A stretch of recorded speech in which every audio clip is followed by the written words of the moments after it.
your phones down because we That's why get I'm going to feedback ask here. questions. Okay. Okay, folks, we're back. Yeah, we back. I'm going to ask. Okay, so brother, what was the brother's name? Yeah, he's here. Okay, yes, you were. Please explain your question again, because by explaining it, you begin to digest the process of solving the problem. Tell me again, what you know and where the confusion begin to come in. All right. What I do know is that I follow a science called noon science, right? Yeah. And it was orchestrated by a black man. Yes. And this black man let us know that space, matter, and time are the things that are constant in the universe. And the only thing that changes is matter. Yes. Space and time stays the same. Now, with the equation, I'm trying to figure out, how does space, matter, and time equate to this? The G, the I, the J, the comma, the J equals 0. Right. So I know that you said that this theory and God equals 0. Yeah. So I'm trying to figure out, because I have to deal with the God thing afterwards. Because God is a title. It's not the name of something. Right. You understand? Because when I studied African history, they had serpent God, sun God, earth God, water God, whatever God there is. Right. So if you're going to use the word God, I want to know what God you're talking about, number one. And number two, we understand that nature is where everything lives. So whatever God you're speaking about lives in nature, so it can't be bigger than nature. So what I need to know is what God you're speaking about. Secondly, I want to know, what does the G-I-J, comma J mean? Oh, that's a great question, yo, brother. That's a good question. All right. What happens is, and I love questions, because it fascinates me to see how, minds work, how human minds work, how they process things, and it's a beautiful process. Everything for us creatures started with guesswork. Yes. We find ourselves in a strange environment, and we begin the most precious thing in terms of our spirituality. Gets up and begin to look around and begin to be curious and begin to, analyze and say, what is this strange thing here around me? And that's where your curiosity and your spirituality and your mind begin to come together. You want to conquer that mystery. You want to understand every ounce of it. One of the more puzzling ones is, where did you come from? How did you find yourself in this strange environment? Where did you come from? Where were you before this location? That becomes one of the so-called age-old questions. That's an age-old question. Where did you come from? The first time you were conscious of your environment, where were you before that point? Where were you? So you begin to think. Everybody thinks about such a question. And the response is that you actually must search for the answer. It's true for you, it's true for everybody. That's why they call it one of the age-old questions. Where did we come from? And then another age-old question is, why are we here? Why did you find yourself where you are? That's another age-old question. The third one, and most important, is what is God, which is the one that you asked a little while ago. Oh, we had any number of philosophies. Began with the Africans, of course, until you reach a milestone called the Akhenaten, Pharaoh Akhenaten. And he said, yes, there's a one God.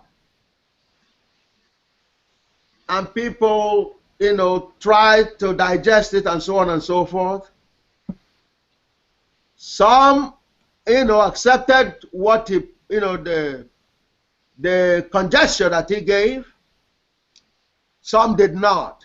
Some continue with their own ways and so on. And so the whole search for the unified field theory was to continue from where Professor Pharaoh Akhenaten, or Pharaoh, Ptah Akhenaten. Ptah is the actual proper vocabulary. Pharaoh is a corruption of Ptah. And so, because Ptah is where, Pharaoh is where the word father comes from. Father is a mispronunciation of Pharaoh, or Ptah. So, throughout the ages, this problem persists. In recent times, of course, people like Einstein, everybody wants to answer the question, but Einstein kind of put some limelight on it. And then he struggled and so on, and he began to really try to unify things and hoping that in the process he'd be able to get a sense of what is God, why are we here, where did we come from. And along the way, he had encounters with people, especially in the religious world. But religion, I do not want people to look at religion as something different from the other dynamics of humanity. In as much as your brains are involved in the process of religion, it's a thinking process. It's a philosophy process. It's your attempt at trying to learn what you don't know. So on that basis, it's like any other science. But that's what needs to be digested, first and foremost. And that's how God ushered in unity through GAGUT. Because what happens is,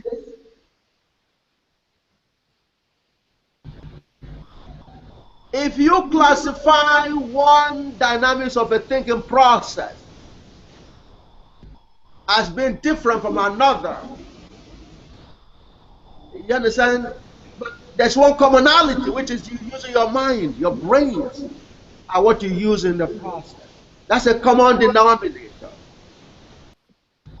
It becomes artificial for you to divide it, because in as much as the process is being carried out with your brains, that commonizes everything. That forms a common denominator for them.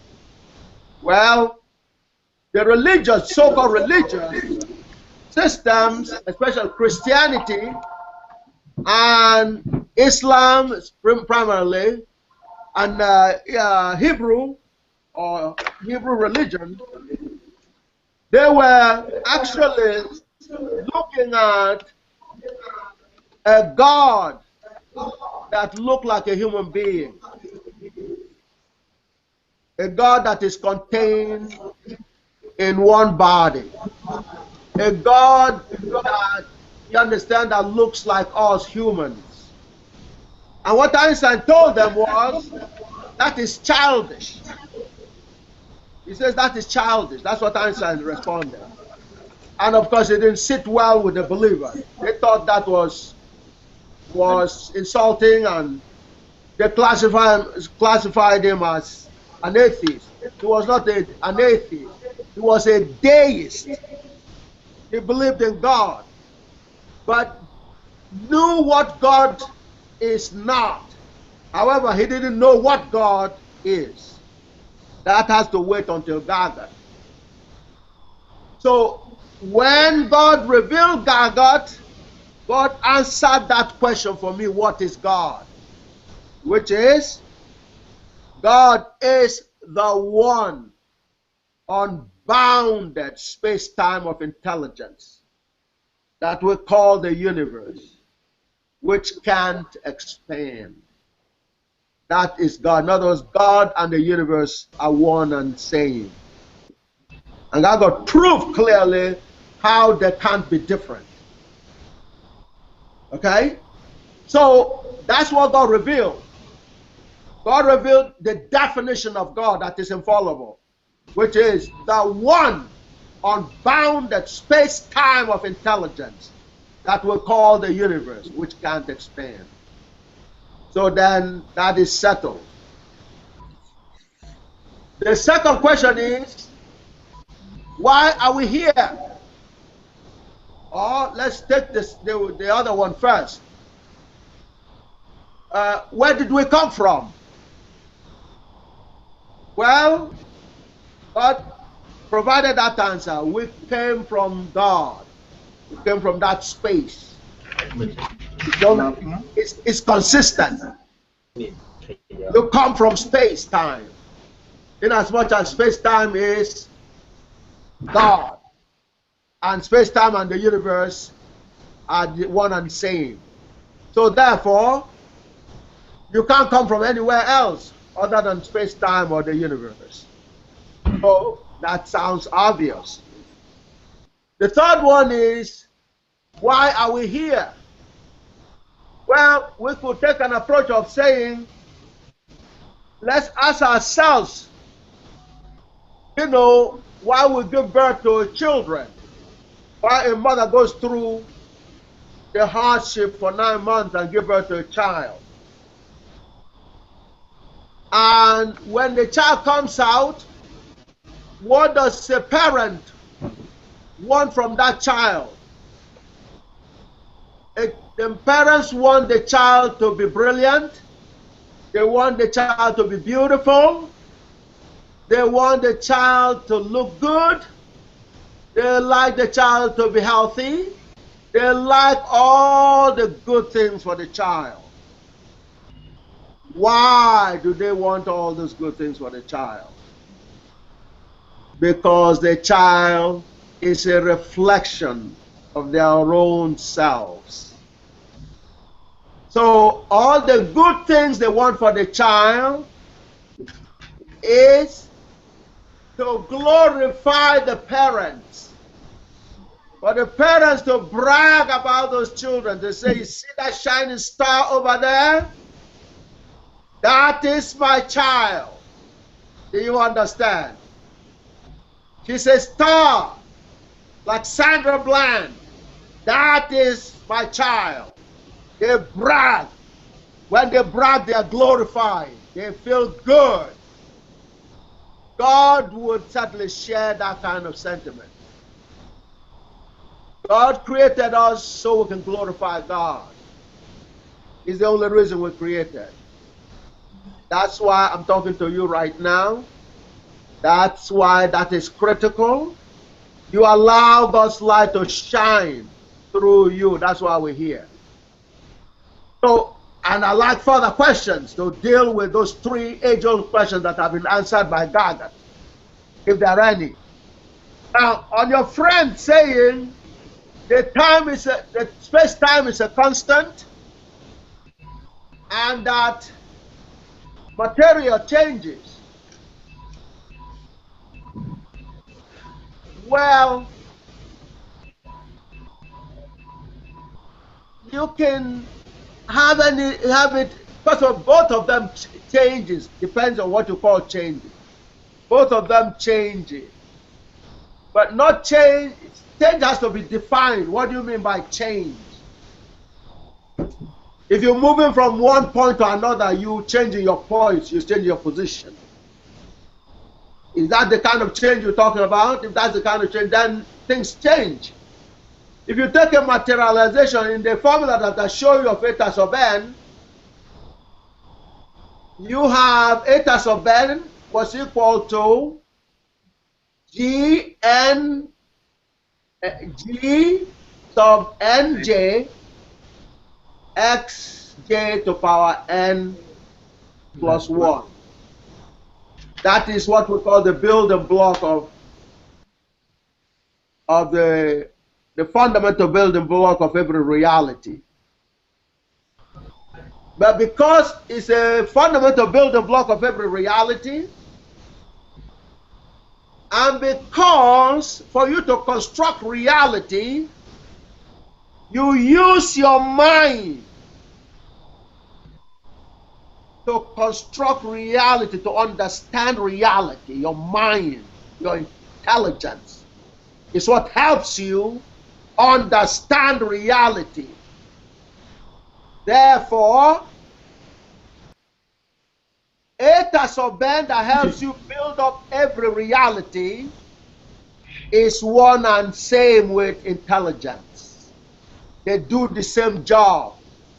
Intelligence helps you build the nature of reality. And that's what your brains and intelligence helps you decode reality so you can see it. Your brains helps you, your intelligence helps you to do that. And this eta sub n is how you come up with that reality. Therefore, eta sub n is the exact formula for intelligence. So that's how things evolve. But eta sub n is a combination of the material component and the space-time component. The Gn, D sub nj is the material component, while the x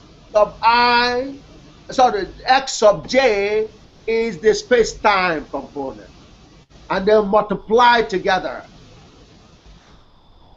You see, GAGUT equation, the Gij, comma j equal to 0, started out with space-time, and the solution came out with not only space-time but also the material, which the little g and j's. So it says that even though you start with space-time, the space-time materializes to produce the components, the g and j. So the g and j's, actually, which is the material, is a function of space-time. It's a contraction or the dilation of the space-time. So therefore, it is not really an independent. It's not an independent component. It's actually a function of space-time. So therefore, there's only one thing, which is space-time. And that's what God is, the one unbounded space-time of intelligence that called the universe, which can't expand. The materialization just deals with dilation of that space-time. In other words, some space are more rarefied than others. Some space are more dense. That, rarification factor is what you call the materialization. So material is a function of space-time. Can you read the Gij for me? Comma j with the 0, did you cover that for me? No, I understand what you're saying about the space and the time and the matter. So you're saying that space and time can change as well as matter? Because from what I understand is that the boundless space that we see outside, which is the vacuum, that vacuum can't change. It stays constant. It's going to be the same way it is now in 14 billion years from now. So that space will never change, according to what I've learned. Maybe you know something different than I do. And also, the time doesn't change. Only the perception of time changes, because we could sit here for 7 hours, and 7 hours feel like 5 minutes if you're asleep. But time doesn't change. So I'm trying to figure out, what do you mean by space and time changing? I know that perceptions can change, but I don't see space and time changing. I also see matter changing, meaning that nothing goes out of existence. It always changes. And scientifically, this is what all Africans knew. And I'm trying to figure out, what do you mean by space and time changing? I know perception. Yeah. No, okay. No, okay. If you go from one point, let me give you about space-time changing. You go from a vacuum to a solid. Okay? Now, the space itself is continuous, but the materialization changes. Correct. Because the density changes. The density of water is different from matter air. Or the material. The matter or the material. Well, the materialization, or the density, if you will, the density, the thickness, the dilation changes. The matter that already exists, right? Well, yeah, but the compactness, the concentration changes. All right. Okay, that's the only difference. But the space itself, in other words, see, all right. Let me go over what you said about perception changes. Okay, perception changing. Every change is relative. So if you admit perception changes, you are in effect saying the space-time also changes. In addition, perception is also a function of space-time. So if perception changes, what is responsible for that change as a function of space-time is space-time itself. Therefore, space-time is changing. So, but that may not change for everyone. No, well, we're talking about variation. In other words, if you want to see, okay. All right. Maybe you're not understanding what I mean by space. When I mean space, I mean the vacuum that we see outside, in which it covers all blackness.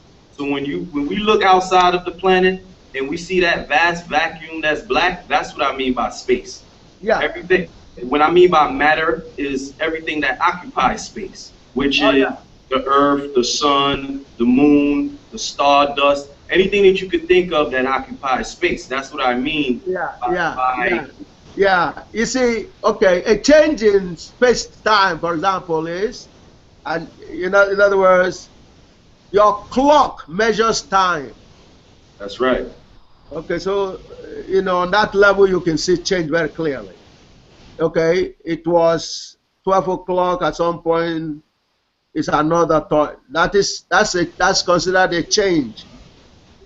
But what is even more sophisticated is the fact of it's all space-time. Materialization is a transformation of space-time.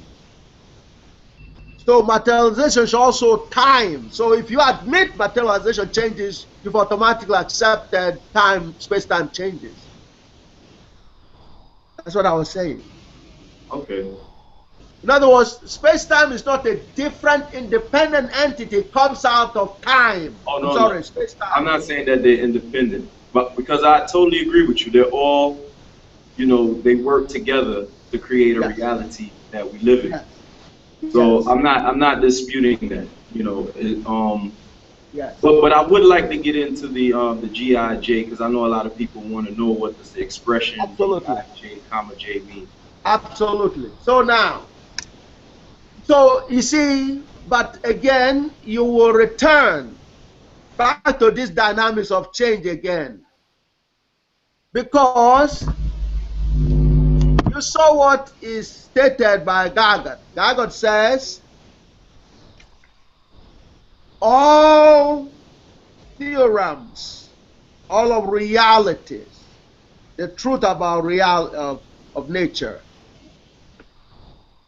all of them, an absolute truth, the God order, all of them, and all equations which represents those God orders, past, present, and future, originate out of just one invariant.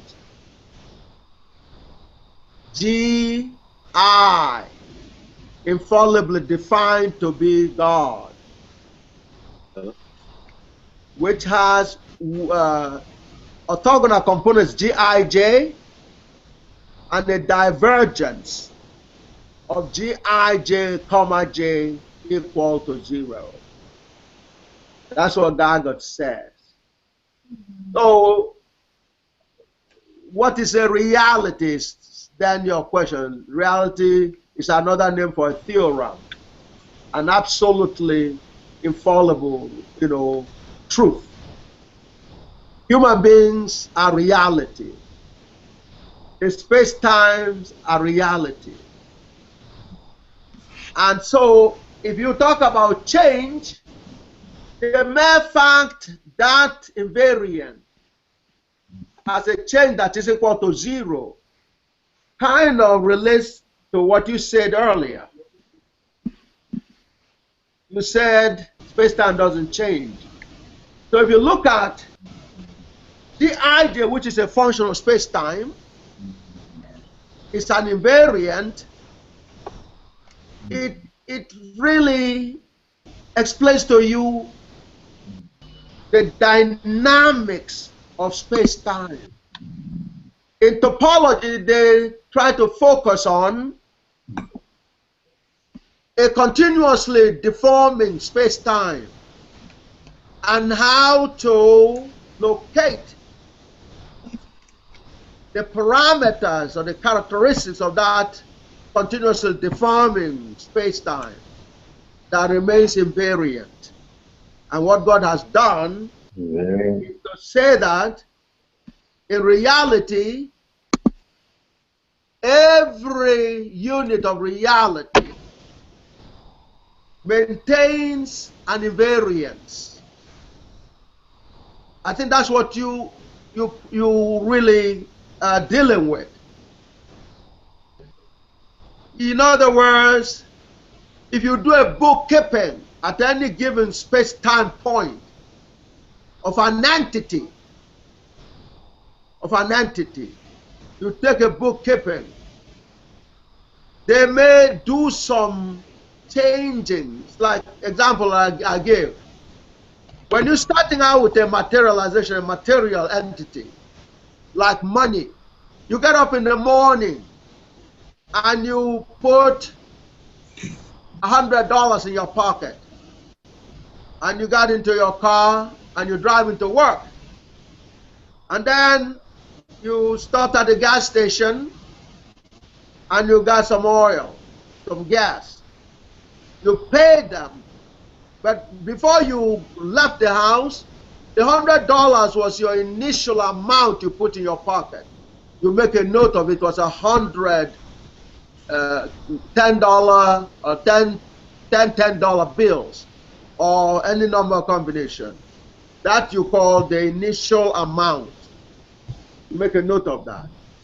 But as you get into the gas station and you got some gas and you paid for it, they took some money from you, and you ask them for a receipt. Even when they refuse to give you a receipt, you write yourself a receipt. You put it in together with the remaining amount of money. You later on, went to get a lunch, and you bought lunch, you paid for it, and you gave tips. You got a receipt, and even for the tips, you write yourself a receipt. Then you saw some brothers and sisters who are not so fortunate, they're on the street, and you gave them alms. Yes, they may not give you a receipt, you write yourself a receipt. So you come back home, back to where you started again. And you take account, you try to compute your final account, your final amount, which will be a combination of all the money that you have written receipts for and the actual cash that is left. You take the money on all the receipts, add the money on them, add it to the remaining cash that you have. you get what is called the final amount. What GIJ revelation says is, if you subtract the initial amount or the final amount from the initial amount, you call it, FI for initial amount and F for the final amount, you will get 0. That means what you started out with did not disappear. There's a difference between a disappearance of things like abracadabra. It disappeared just like that, in comparison to money you gave that left your pocket and ended up in somebody else's pocket, but you got gas instead in your tank. So that money didn't disappear. It didn't really change. It changed pockets, but it didn't really change. That's what we're talking about. So the dynamics of utility is changing as a condition that will help you understand what you did. It's a matter of bookkeeping so that you can follow your own dynamics. And everything in nature follows that path. If you take a snapshot of any existence, you take account of all that is contained in that existence. A little time later, you take another snapshot and you take account again what was left. If you notice some things that are different or appear to have been lost, or there's some kind of loss in some of those parameters, they didn't disappear to nothing, as in they disappear forever. No. They transform. There's a difference between a transformation and a disappearance. So when we're talking about a change is 0, we're saying there's no disappearance. It transformed. That's what we're saying. And I hope that you all will understand that. When you transform from one pocket to another and you get something you who took away from your pocket, got gas in your car, that's only transformation. The money did not go anywhere. So what you're trying to preserve is that invariant of anything that you start with. That's what we're talking about. Do you now understand that, folks? Yes, sir. You're now happy with it, right? Yeah. Okay. So that's the Gij, comma j equal to 0. Now the G itself is a symbolism for God that I just defined for you. That is the one unbounded space-time of intelligence that we call the universe, which can't expand. So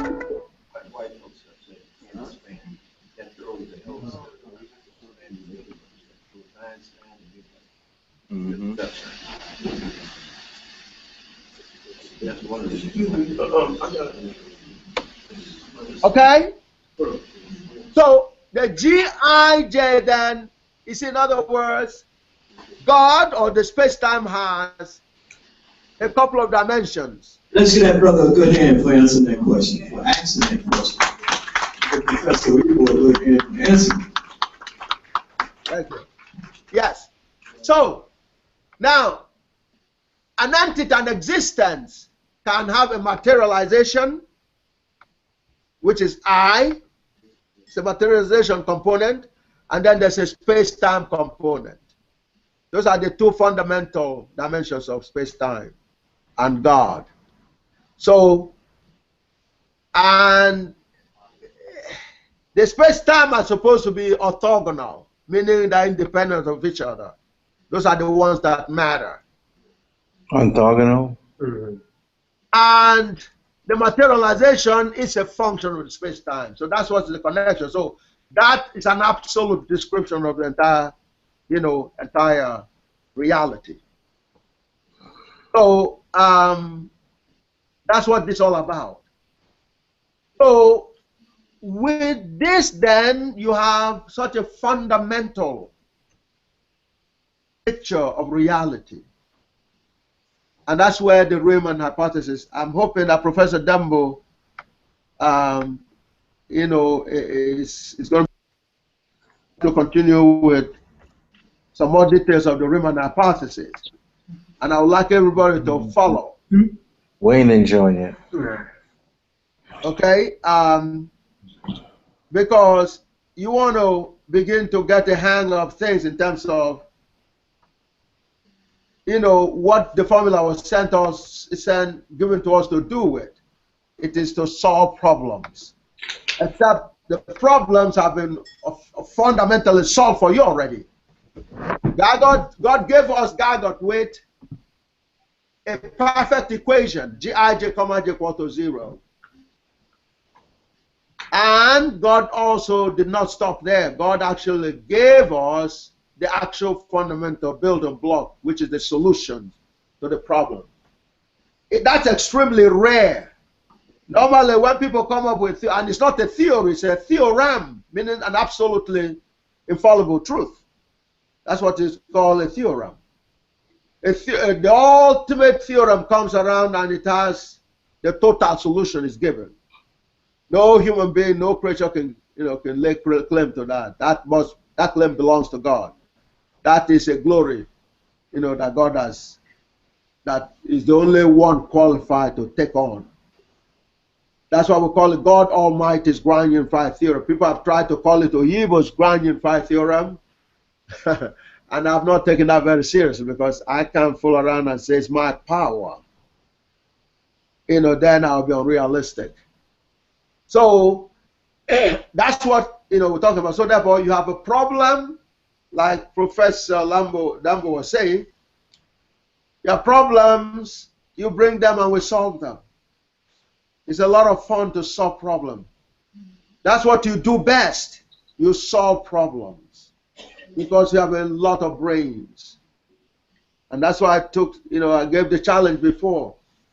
You allow a black person to be productive and you have a heaven right here on earth.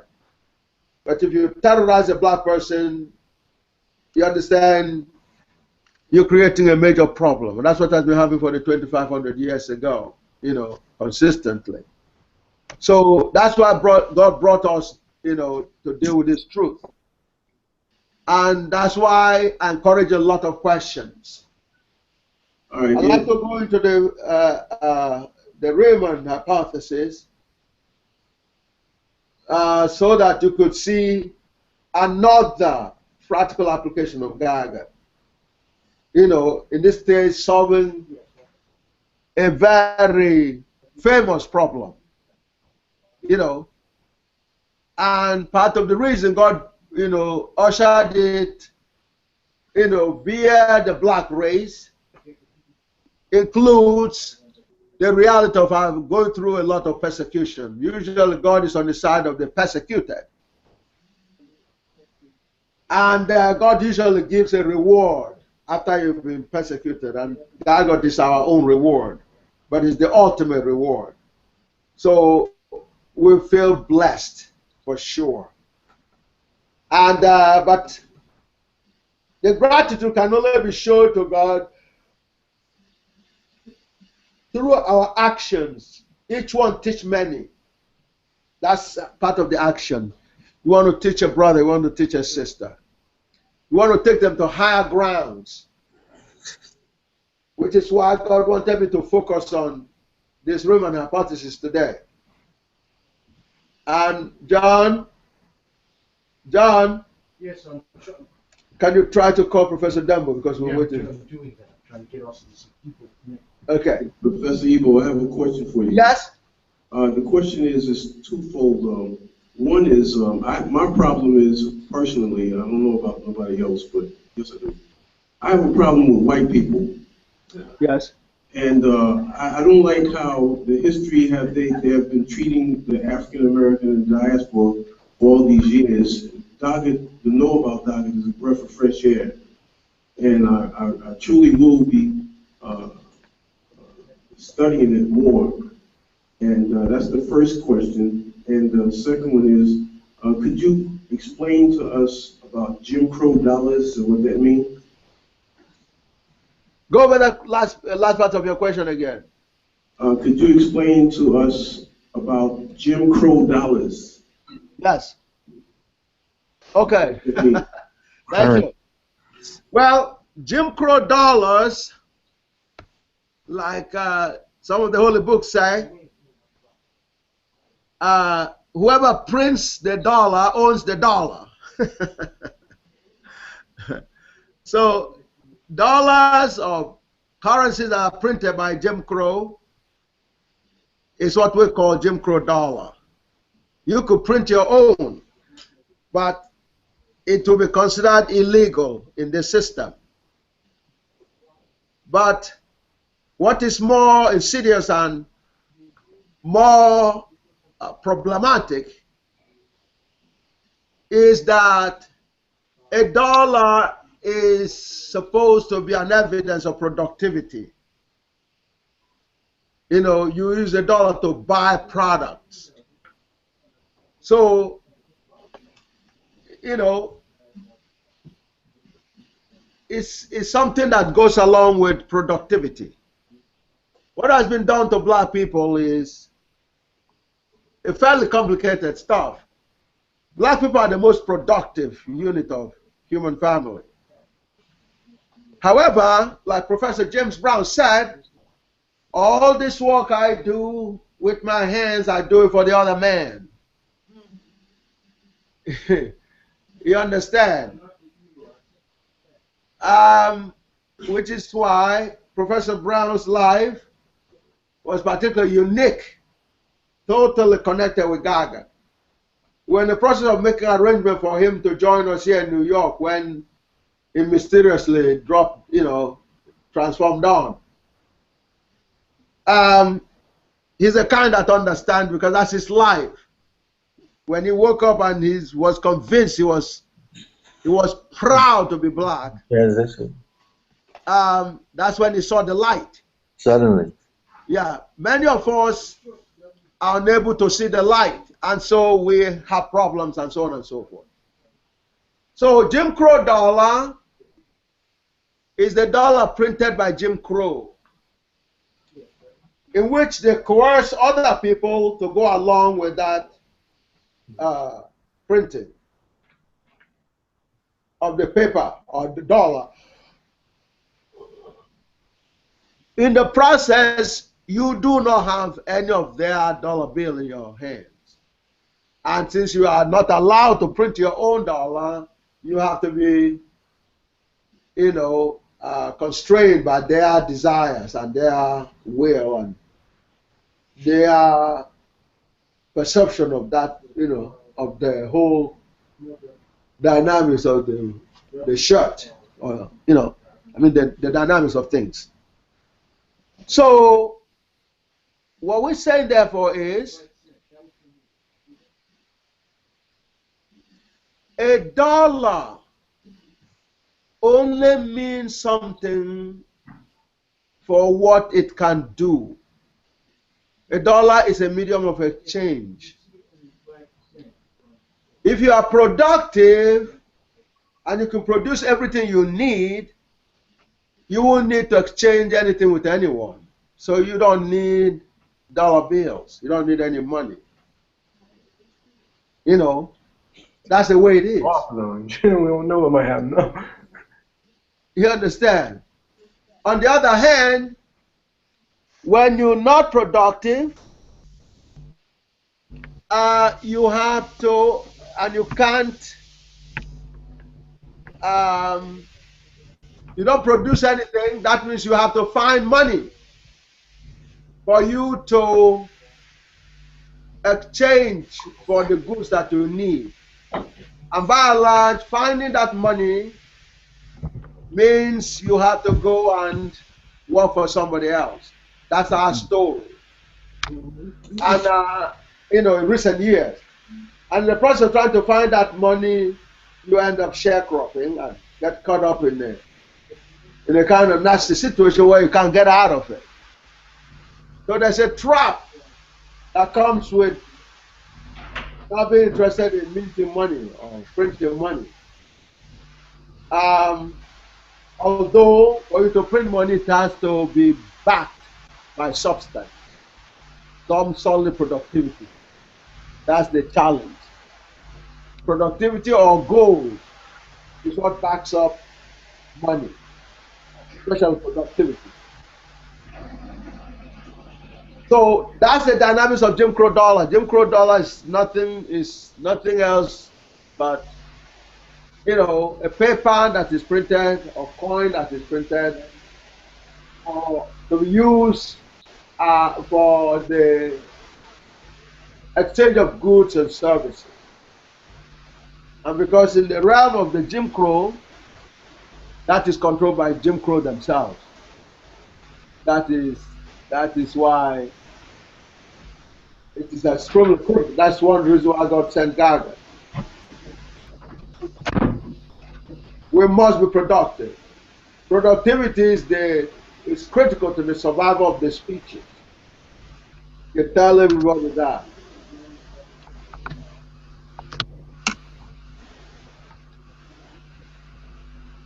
You want to sleep? I have a question. I'm sorry to say that I had no idea what GAGUT was until this very day, and I have a real strong desire to share it with my grandchildren. So I need to know, is there a book No, man. paper that exists that I could share this information so not only will I grow, Right now. but also. Just went in the trance. Yeah.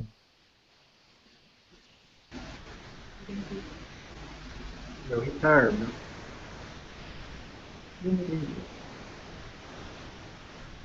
Professor Oyibo, Screaming at him. Yes.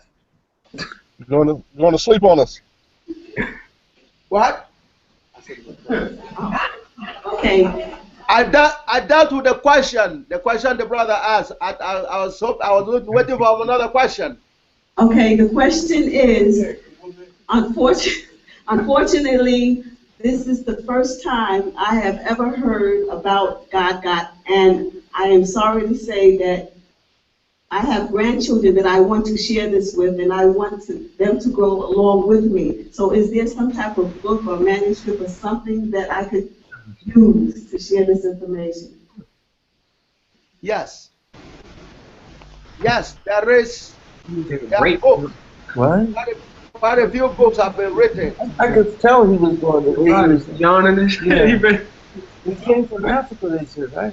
yeah, we tell you, like, just now is he just went straight Yeah, at it must be straight at it, yeah. Hello? 15 minutes, wait, Hello? oh, Can you all hear me? No. Okay. I want to say 8, man. Let that man, We on. What happened? yeah. Can you all hear me? Yes. Yes. Yes, there are books. As a matter of fact, Take a break. okay. Question, answer. Yes. Answer the question, forget about them. Yeah, there are lots of books. There have been over 10 books written about GAGUT. And unfortunately, some of them are very expensive. But there is one book that comes with the registration for this briefing.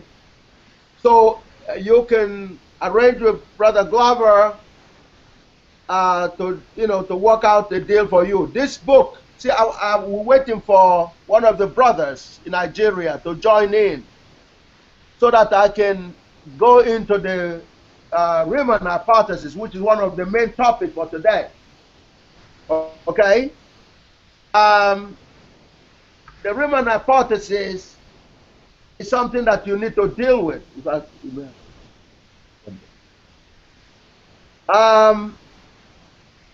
And the book, there's a book that comes with the registration that contains the Riemann Hypothesis. And so, but I need to go over it so you could understand it. Otherwise, you can get into a situation where you get a good offer from this lecture and you're going to sell it, and that's not the purpose of why we asked you to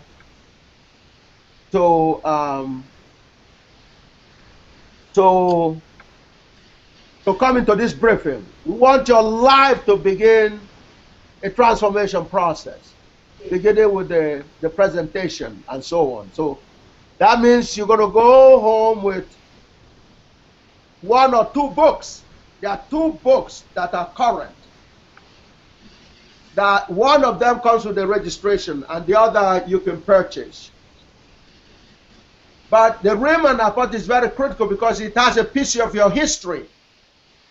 And I wish Brother Dairu can try to reach out to Professor Dambo, who will need to be present as we go over, because he's a professor of mathematics, you know, and I would like him to join. Because I've been waiting for Professor Dambo, I didn't see him. So let me get him on phone. Thank you. Thank you, Brother Dairu. So I like the brothers and sisters. We have people joining us from all over the world. And at some point, we need to say hello to brothers and sisters across the globe. And but sister, you asked a very important question. I just want to make sure I'm taking things step by step, especially for those who haven't encountered this before. Jim Crow has slowed, slowed us down a bit. We used to have a lot of momentum where we're all over our communities and societies. That has gone down a little bit, and we're trying to pick up from where we were. But this time to much higher grounds in terms of existence. And so that's why we're having this 25th anniversary, or the quarter of a century celebration, where we're going to take account of where we were, what has happened in the last 25 years that has has turned around our experience for the last 2,500 years. I think it's a very rhythmic kind of dynamic. So Brother Dairu is going to look at Professor Dambo, who was here with us a little while ago. He's a busy man. Professor, yes. While we're waiting for Professor Dambo to return, I think this is a good time. We might can have some lunch. We have lunch here for everybody. Oh, no, it really isn't free. I'll have to. Y'all gotta help me. Let me get out here so y'all can see. Y'all gotta help me pay for this place. I thought we was gonna have a packed house. I'm not discouraged. I'm just glad to see y'all. I forgot your tapes. I am just so pleased to see you out. Professor, we have 2, 4, 6, 8, 10, 12, 14, 16, 18. We have 22 people here now. All of this has a hand. Yes. I guess if I don't phone, if I can go there, I can see him again. So I will be up for some minutes. Yes. That's all right, Brother Dairu. Okay, no problem. Okay, sir. So, Dairu, we're going to break for just a half an hour. Okay. Yeah. Professor?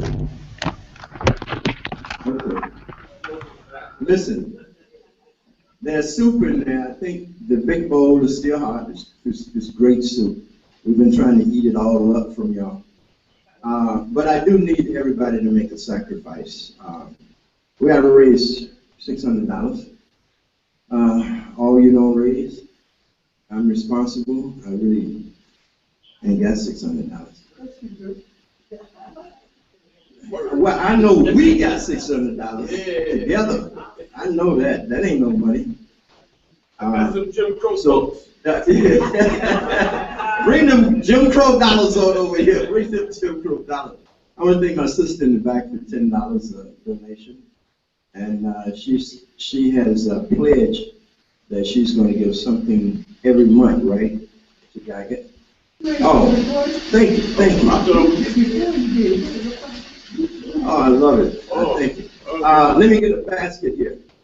Okay, so y'all can put in the basket. I should have got the tool. I love it. Thank you. Thank you. Now,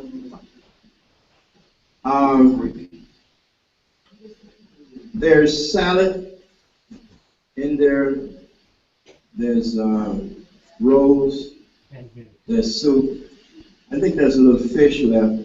And I think there's turkey left. You know.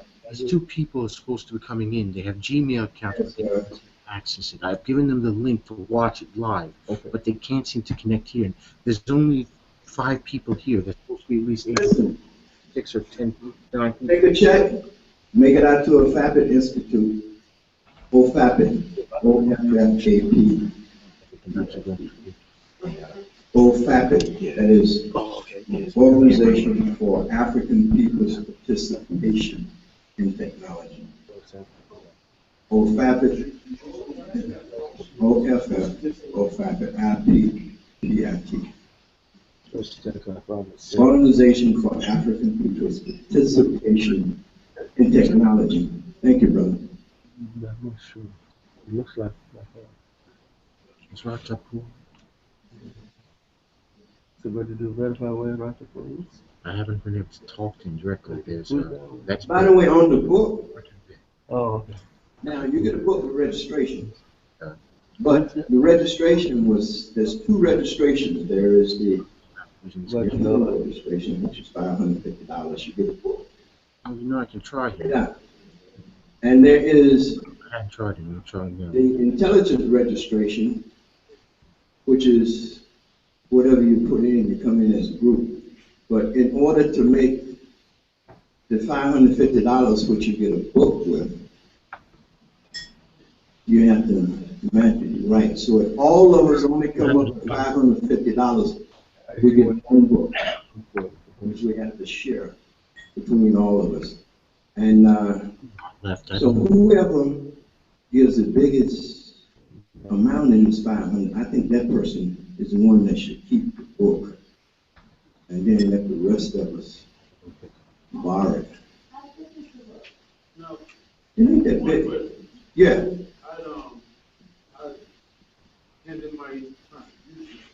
John, we gave you John. All right. What was your contribution? I give John $20. The book won't go to you. No, so far, you've been topped. No. I was just asking you the contribution. Yeah, it's fine, but I'd like for you to give a little more so we can raise $600 so I can pay. Well, so far, he go get the book. He gave 200. No, yeah, you gave that to John. Okay, you will definitely get a book. Lamar, you here? Lamar, can you hear me? Yes. Oh, Hello. Yeah. Yes. You got the book as far as we know. Please stay for the presentation because this is important for you. Your Whoever gives the largest gets the book. Because please stay in the presentation. We're only trying to raise $600. We're just trying to get out of here. So, you know, I don't mean we're going to leave right now. Lamar, you understand me?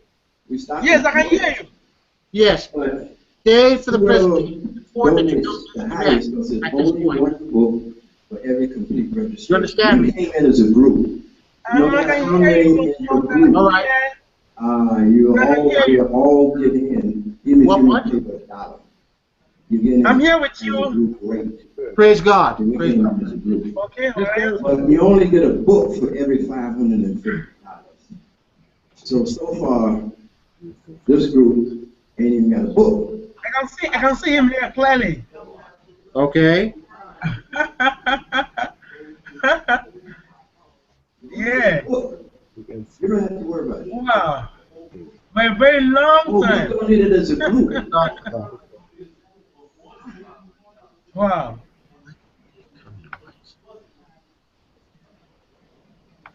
So you lost someone, man. Hello, John. Yes. We can't talk. We're going to be in the presentation. Just listen. Okay. You're working on two books. We'll talk later afterwards, but this is the So you're program. working on two books. So you have to decide. Are your friends coming to watch this with you? Okay. Are your friends coming to watch it with you?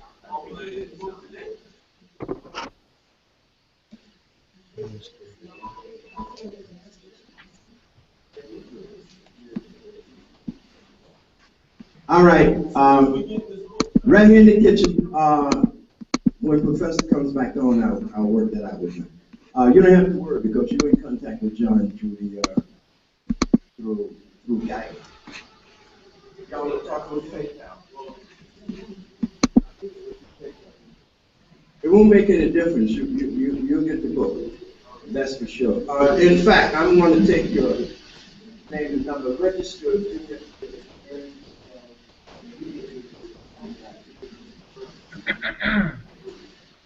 Okay, that's where you are. Oh, great. Great. So, we attach this one now. Okay, we're going to move. We got a little more interaction to do. The most important thing is that after we're really reaching out to make this marriage, both on an economic level and on a spiritual level, a lot of brothers in Africa understand, I mean a lot of them, and they know that we have to be one together. We can't be free until they're free, and they really can't be free until we're free.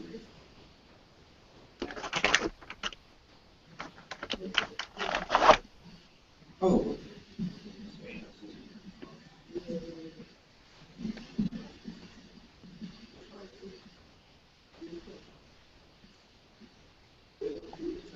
Yeah, inside there, you good soup, good pea soup.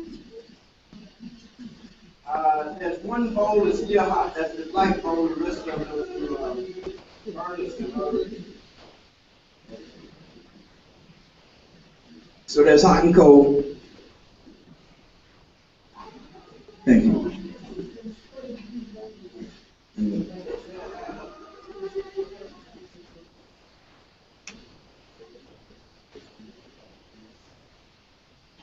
No, it does. It's going to be this.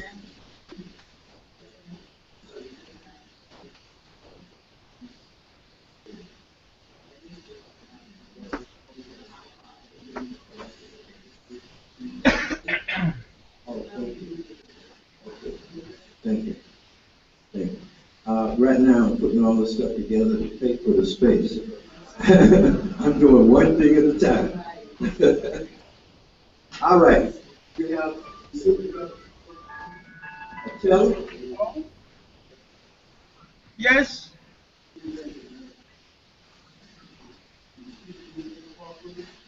I saw some numbers. Let me see my email again because I'm right on this thing with them there. And he's working here with me as one of the connected. Prof is right here seated, and there's some people at the background here. But I'm just no. People are in the conference hall here. I think some people are moving around, but Prof is seated here. But I'm not allowed to make any comments. I have to just listen for now. So but what I want to do now is because I want to go and pray now and come back. Yes. Some people are also like there's break. People are Anyway, what's there is it? I'll go and pray and come back, inshallah.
I'll call because push that way.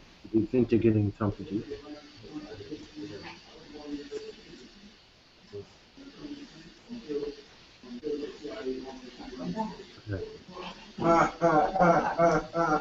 We miss you on Saturday. No, yeah. No, I know, I had some last time.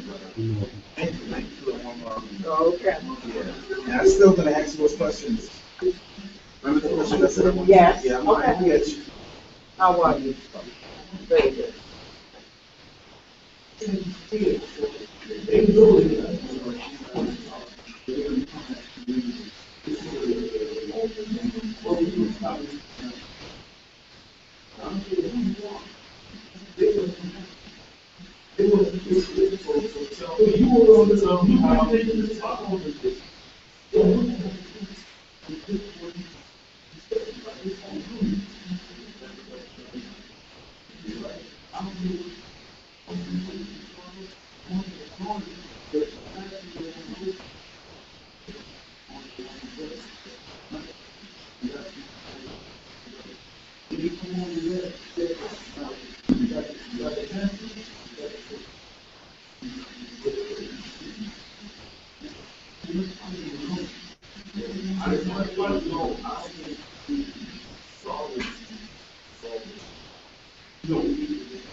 There's only been 4 of us full associated.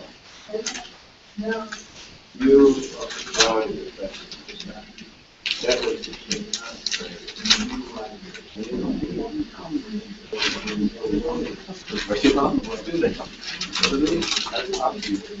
I got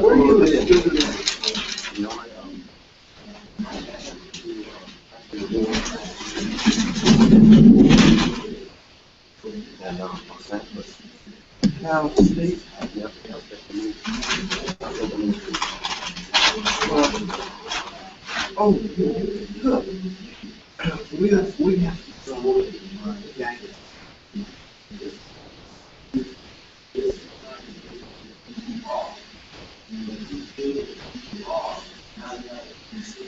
Now, the overall thing, which is the entire second one, which is so that's why I'm going to ask Dr.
outside of space.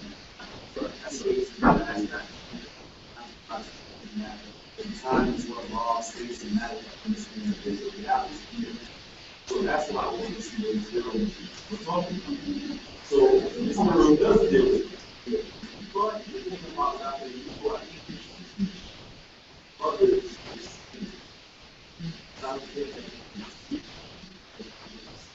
I think that people that other people can explain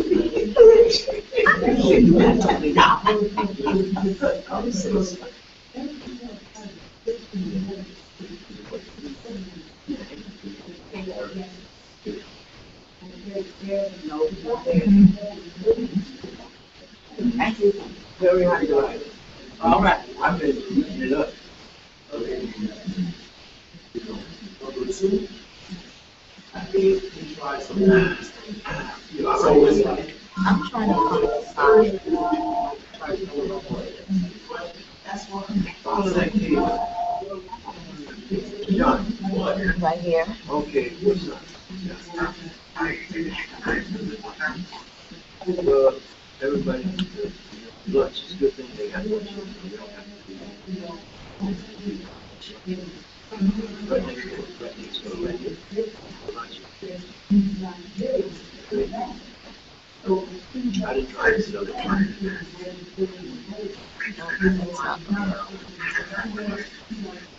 I told him I had enough.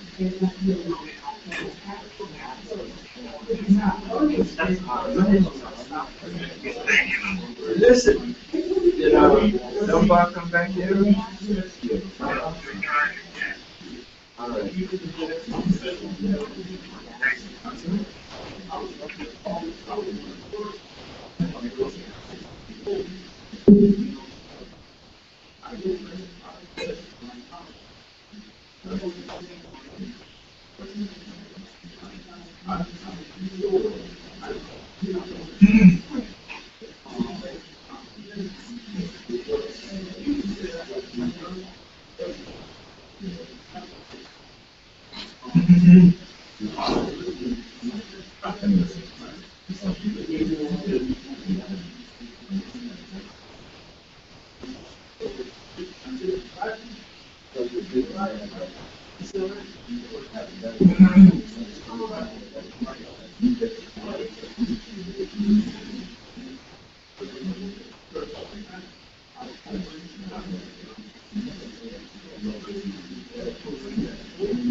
I think if we absorb this, internalize what is being given us, I think we do it. Well, you know, I feel a little about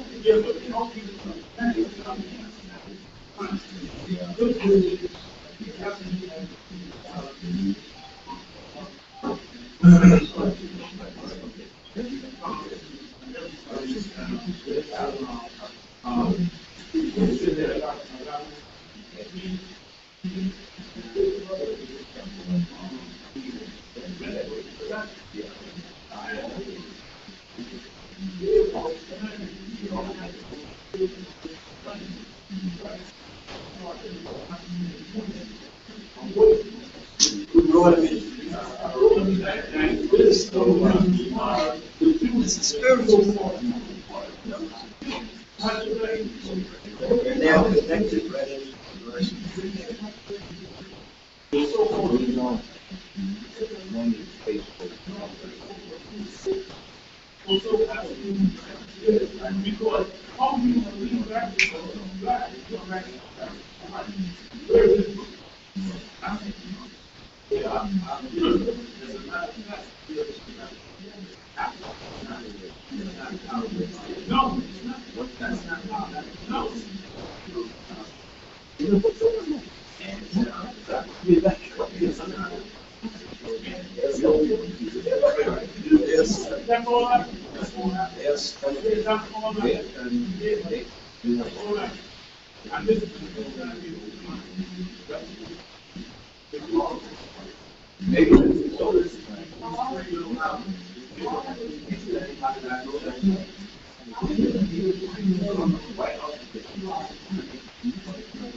John, I think that will.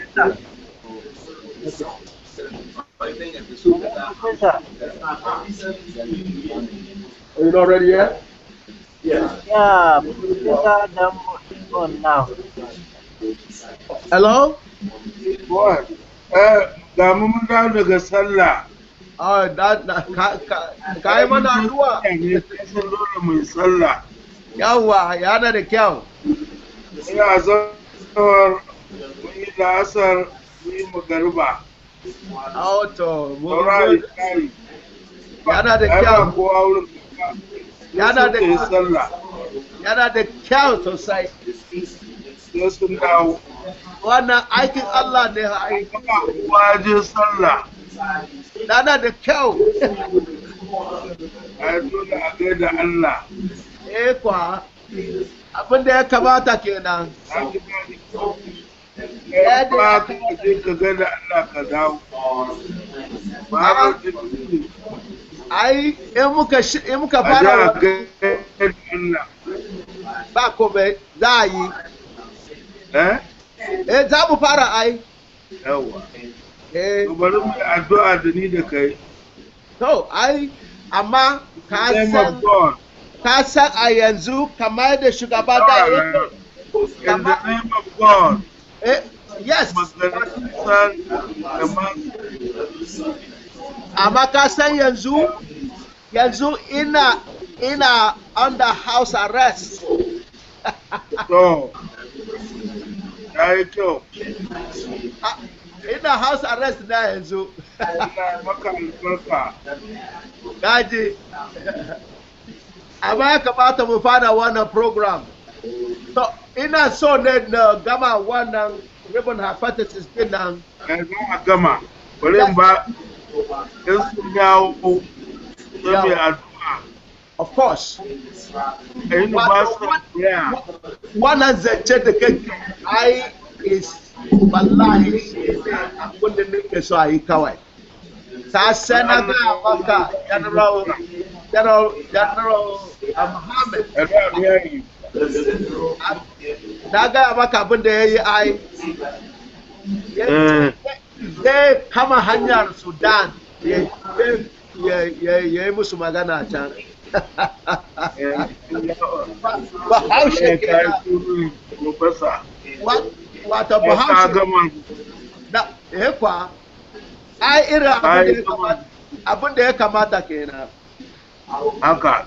Yes. Mutane mu a Sudan suna shan wuya fa sosai.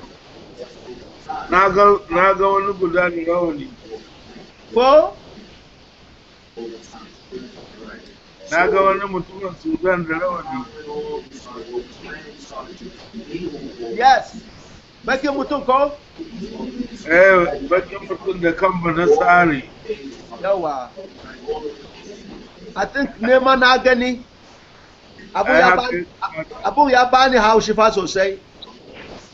Ba kome. Yanzu abin da nake so in tambaye ka.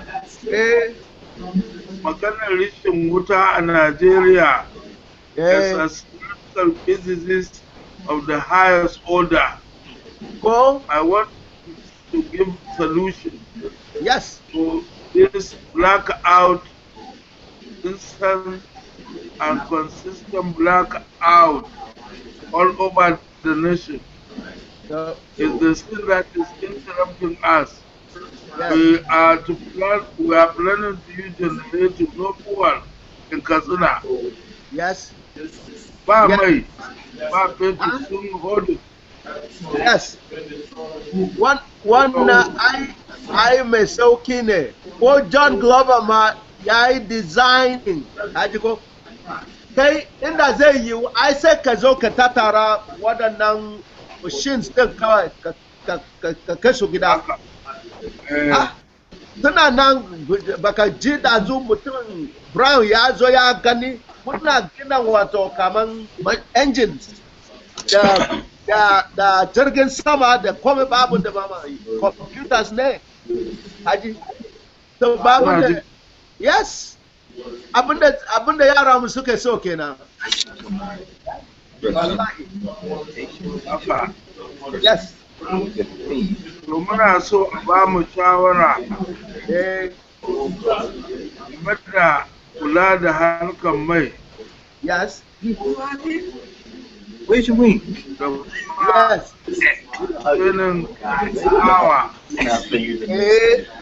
Okay, beam me up, Scotty. No, he's not around no more. But you gonna abin da za a yi za a sami kamar su Dambata ɗan gare mu.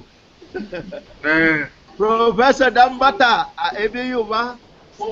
Sannan kuma mu samu Tijani, Professor Tijani, ɗan Kanurin nan daga Math Department. Za mu Professor Tijani ba, Dr. Tijani. Za mu kai mashi da bidiyo. Yawa! Kwafe. Haka. Sai ku yi magana telephone conference. Yes. Ya a ƙara abubuwan da ba a yi magana a nan ba. Barai. Abin da ya kamata kenan. We will circulate the video, live video of this conference. All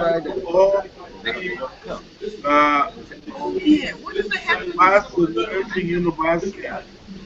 Shi yasa nika so da nuna wannan ne Riemann Hypothesis din nan. Mutumin nan ya zo ya muku magana zancen Riemann Hypothesis ai sai ka ba shi ka bare shi kai. Kada ka kama sake maka magana kamar Riemann Hypothesis ba kuma. Shi yasa nika so da nuna maka geometry din da komai za ka gani da idanunka yau.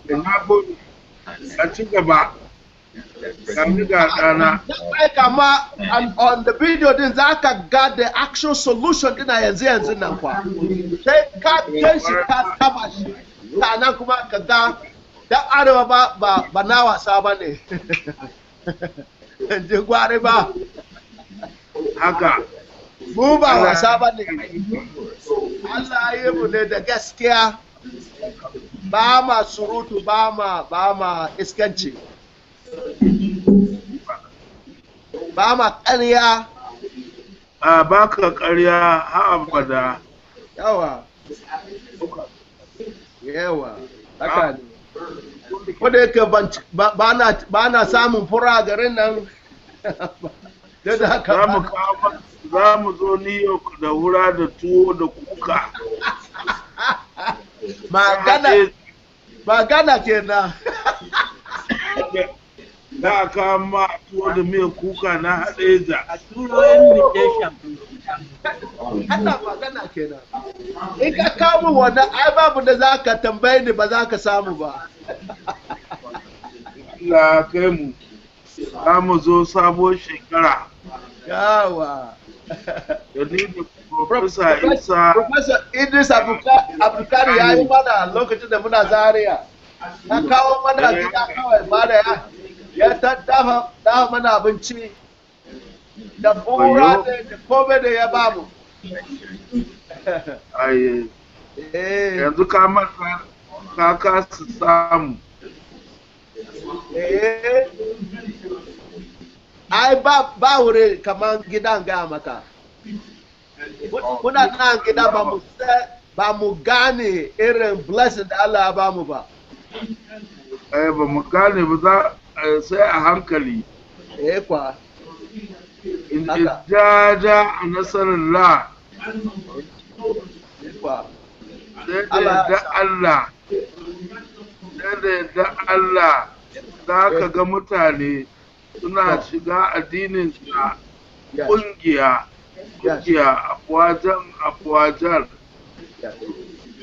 Haka ne. Sai da yadda kuma kai ne ma'adil muntazir wanda kake ta kokari tsakaninka ga Allah duk ga nan kanka ya koke wurin jihadin da kake kuma Allah na kallon ka amin amin amin amin ci gaba ka kasa yawa arewa kenan yes abu kuma kana yi mun addu'a da yanzu abun da yake bani karfin kenan Allah ya su za ku dawo amin ya a nasarar amin waɗannan suna in the name of God, the magnificent, the merciful, only one count, the help of God. Embarrassing and proud, celebrate His praise, asking Him for forgiveness for His abundant in grace and mercy. Amen.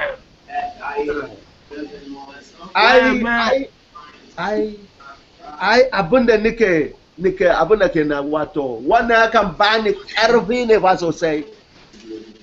Karfi mugun karfi ke na yake bani. Don zan tashi ne kasan turawan suka zo wurina ai tsoro ne suna jin tsoro fa sosai. Na gani a gama da su. Ai ba dama ne. Ai wasan ba na yara ba ne.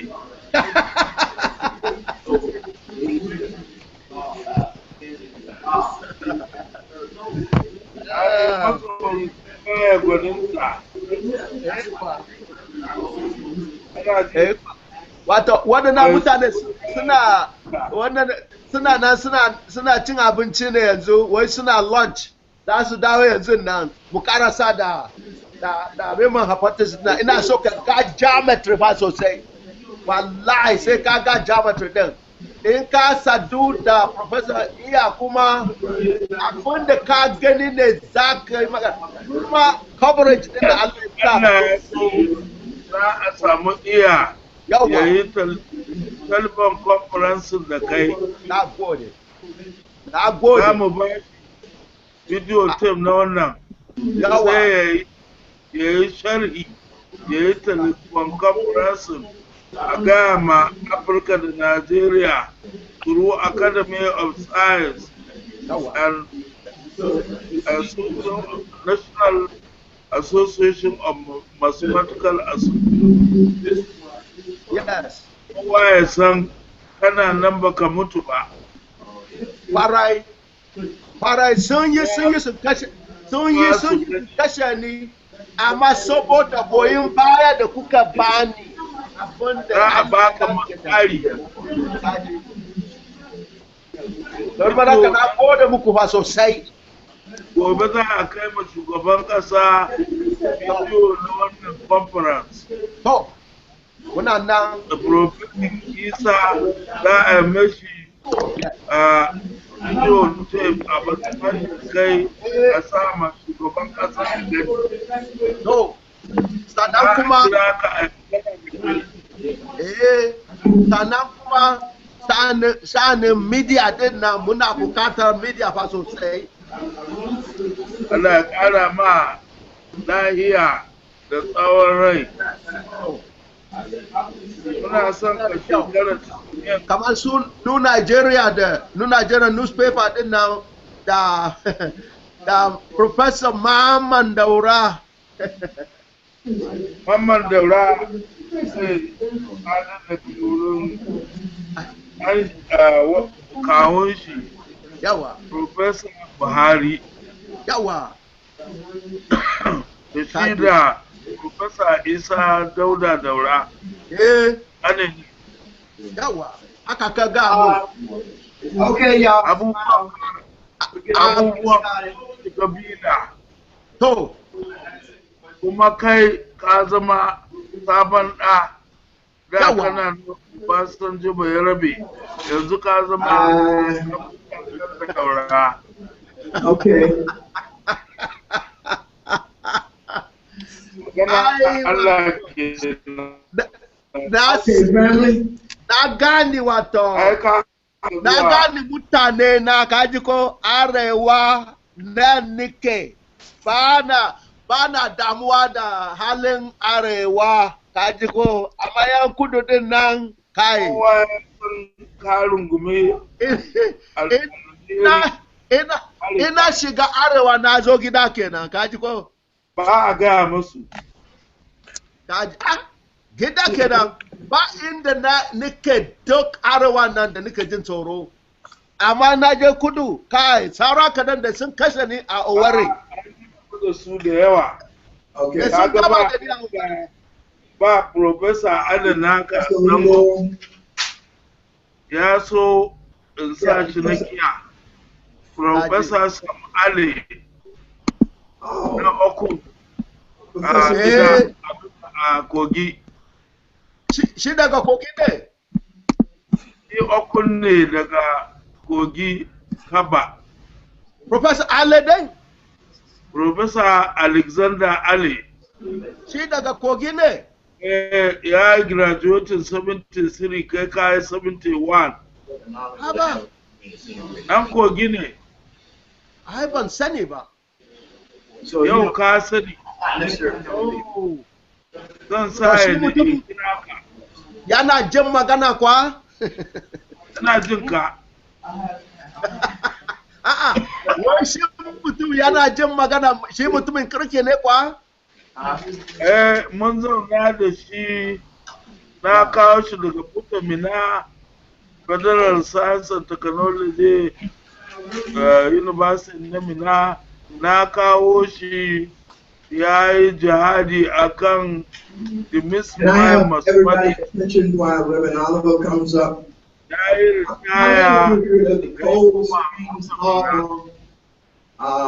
Kuma kanan kani research that was done out of Cold Springs Harbor on wato bayan ka ga wannan din ba za ka rubuta na 40 za ka rubuta 49 yes an haye shi December 49 I'll wait till well I'll talk until Reverend Oliver comes back up. I'm going to tell you about the Cold Springs Harbor research. Research lab is running out here in Long Island. It was headed up by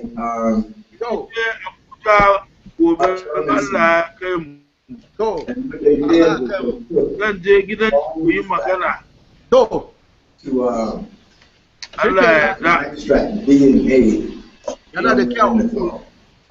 Now, Neanderthal, you have to understand, is a species that went into Europe. Homo sapiens sapiens. Neanderthal was not, you know, they are human. Neanderthal was a human being. Like we look like us. The cognitive capacity is not the same. Ya yi aikin mission a Iyara ta Kogi State. Ranar John na kira na. John ne yake kira na.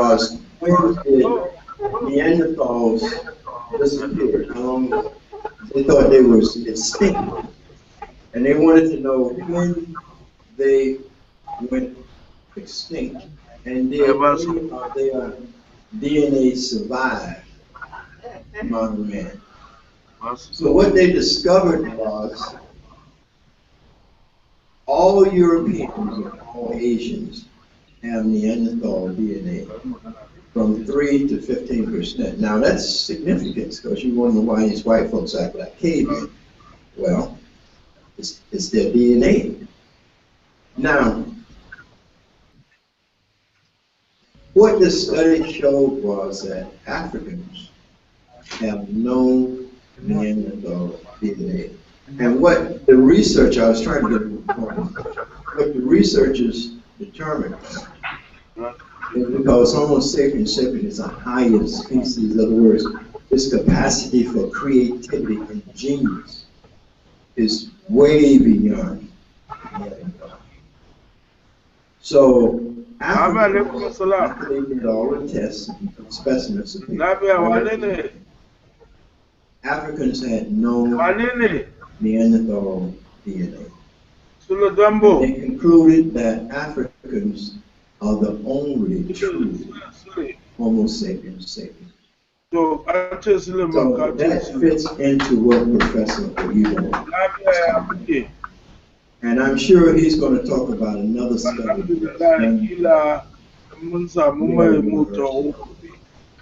Where they determined that all human beings, and these are Europeans, have 6 DNA series. DNA series is a marker that determines your intelligence. What they discovered was that an orangutan, pretty small fellow, but he only has 3 DNA series. He's not as smart as Brown that has 4 DNA series. Gorilla can do factor him in.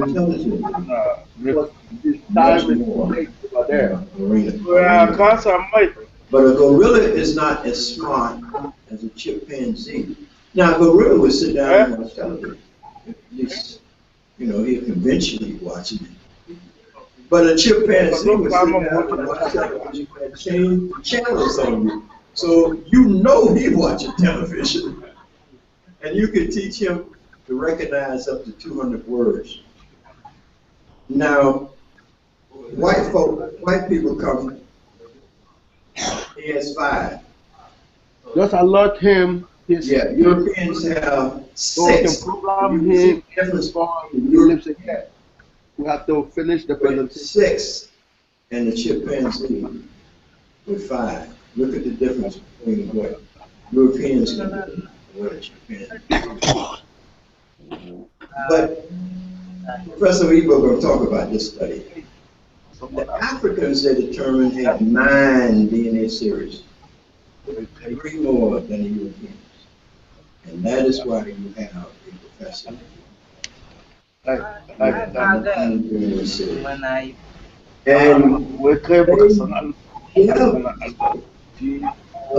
copyrighted it. So if you try to duplicate it, even though it was done with public money. Okay, so Oyibo is going to, Reverend Abel is going to complete his speech.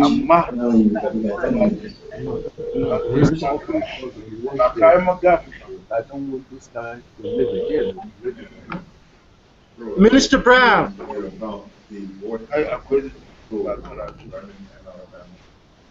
Minister Brown, you on? I was the one who called for that workshop at a meeting of the Alabama Christian Movement for Human Rights, of which I was a member. And, the reason for my call was that Reverend Shuttlesworth and Reverend Piper. Reverend Shuttlesworth was the leader of the movement. Reverend Piper was his second man.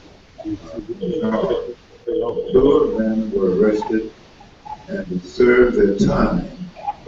But on a Monday, both sides decided that after they had served their term, we were going to keep them in jail anyway. So I asked the leader of the movement of the government, he would announce the people to stay out from downtown Birmingham until they had Reverend Shuttleworth, Reverend Carlson, and Reverend Faisal out of jail. And so it began on a Monday. Yes, Minister Brown. The 2nd of April. And Tuesday, Wednesday, Thursday, Friday, and Saturday, I went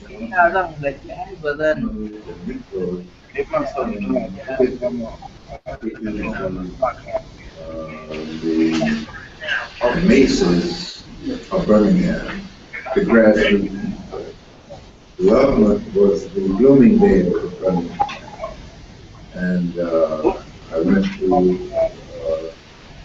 Newberry's and Woolworth and Crest and counted all the Negroes in downtown Birmingham. We were black men. You couldn't be black then. You had to be Negro, but you couldn't be black. So I tend to stick with that term Negro because it's historic and correct. We didn't become black until the 60s. But before that, you had a fight on your hands if you called somebody black. So, but those stores were targeted, and I would go around every day around the Midwest and count all the Negroes or black people in the stores. Come back on Monday night and report it to the board. On the 19th of April, which was 3 weeks, the Birmingham News came out with an editorial, almost a 2-page editorial saying, "Don't Blackjack Birmingham." Because I was a woman of the 30s. And I can remember when I would go into the stores after about 2 weeks, the clerks were standing around with nobody to wait. And they would comment, "Well, here he comes now." I paid no attention to them. I just made my count and on back. And the quarter should last. But after 3 weeks, it had been so hard that the Birmingham News came out with an editorial against it, saying it's going to hurt Negroes more than it hurt anybody else. Well, it didn't hurt Negroes more. Some lost jobs. And what happened as a result of that was visits closed in a few years. In a few years, Loveman closed, Newberry's closed, Press, Minister Brown. they all closed. And they're closed now. If you go to Birmingham, you will see the closed Newberry's and the closed Woolworths still standing there vacant. You will see that now. Yeah, still vacant. So I went back there a few years and I saw that still nobody was going downtown, and I felt like telling them, "Hey, let's go back down." But people did not go back. They got locked in on using catalogs, something by catalogs to Montgomery Ward and to schools, and because they hired Negroes. So now if you go back to Birmingham and look at it, all of the stores that were thriving in 1960. I tried to call him, when we split up and you left me and came home. Yeah. Birmingham is interested on the DVD. Kind of like you said, if they don't need, oh, the brakes is sorry. I was going to tell them too. Hold off. I told him to call me. What we're going to do is we're going to have a showing because what you're saying is so critically important, dealing with Alabama and soul change. So, if you don't think it, we're going to get Reverend Oliver. Want you to invite your friends. We got videotapes of everything, and we're going to make a night of it. We're going to serve you food and all that. We're going to do it all over again, surrounding Birmingham and Bishop Luke Edwards, who's the brother who accumulated over 5,000 acres with just a handful of people, just like that. Built the whole city down there. So we'll be talking about that.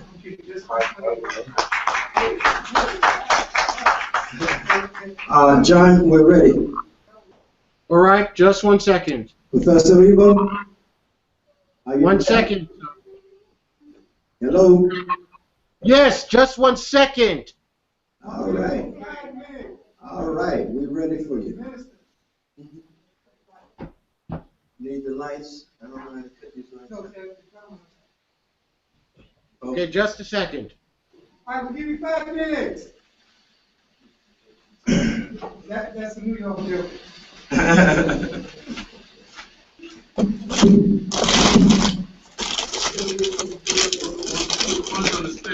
We give him 5 minutes.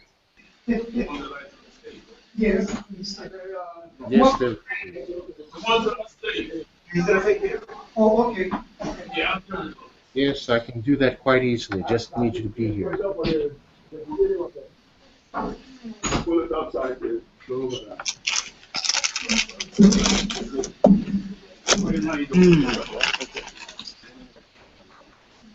You cut out again. Dembo Nelson.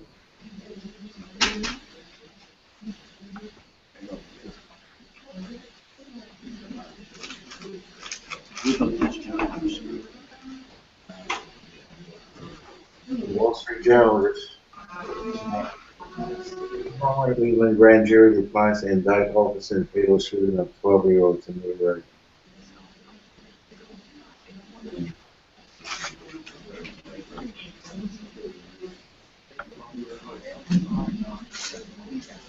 But you never you never guess which big American bank is going bankrupt.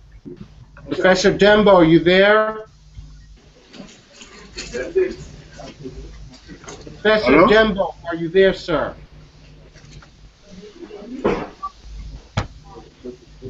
Hello? Okay. Yes. Are you ready for the? Are you ready now? It's available, sir. Okay. We're ready. We're going to go over the piece. Okay. Can you all see that? Can you see the? No, it's not up.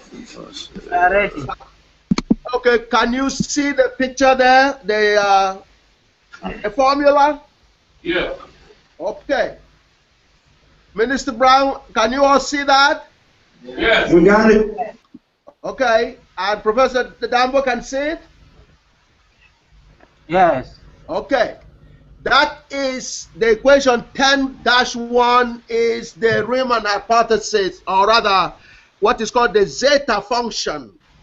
It's defined by that formula over there, a summation of 1 over an integer, that's r, to power s, where s is a complex number. That's what makes the problem difficult, because s is a complex number. And the second point is that even though they say the zeta is a function of s, the zeta is not only a function of s, but it's a function of r. This is extremely important. This is a problem that could not get solution for 152 years before GAGUT provided the solution. And the reason people couldn't solve it includes the misunderstanding that the zeta there is only a function of s. It's not only a function of s, but it's a function of r.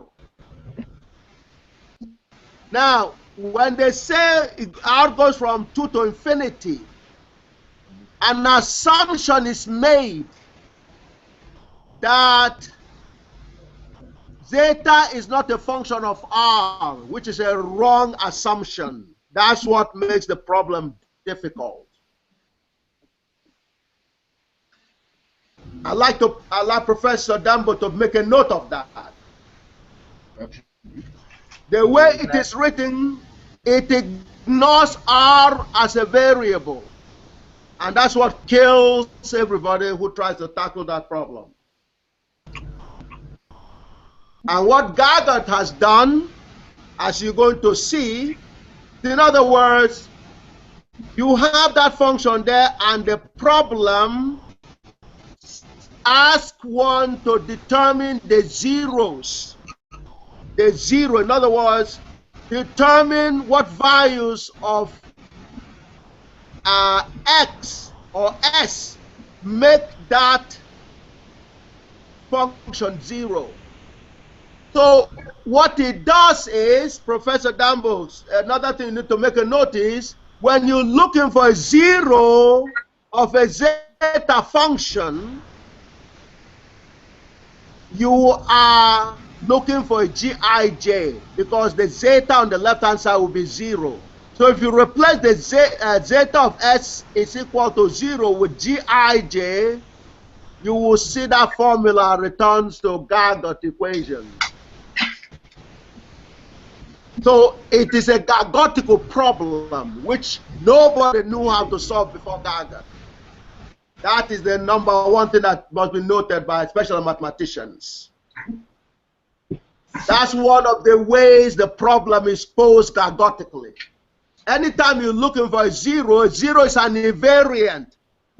2 plus 1 minus 3 is equal to 0. It's a Gij.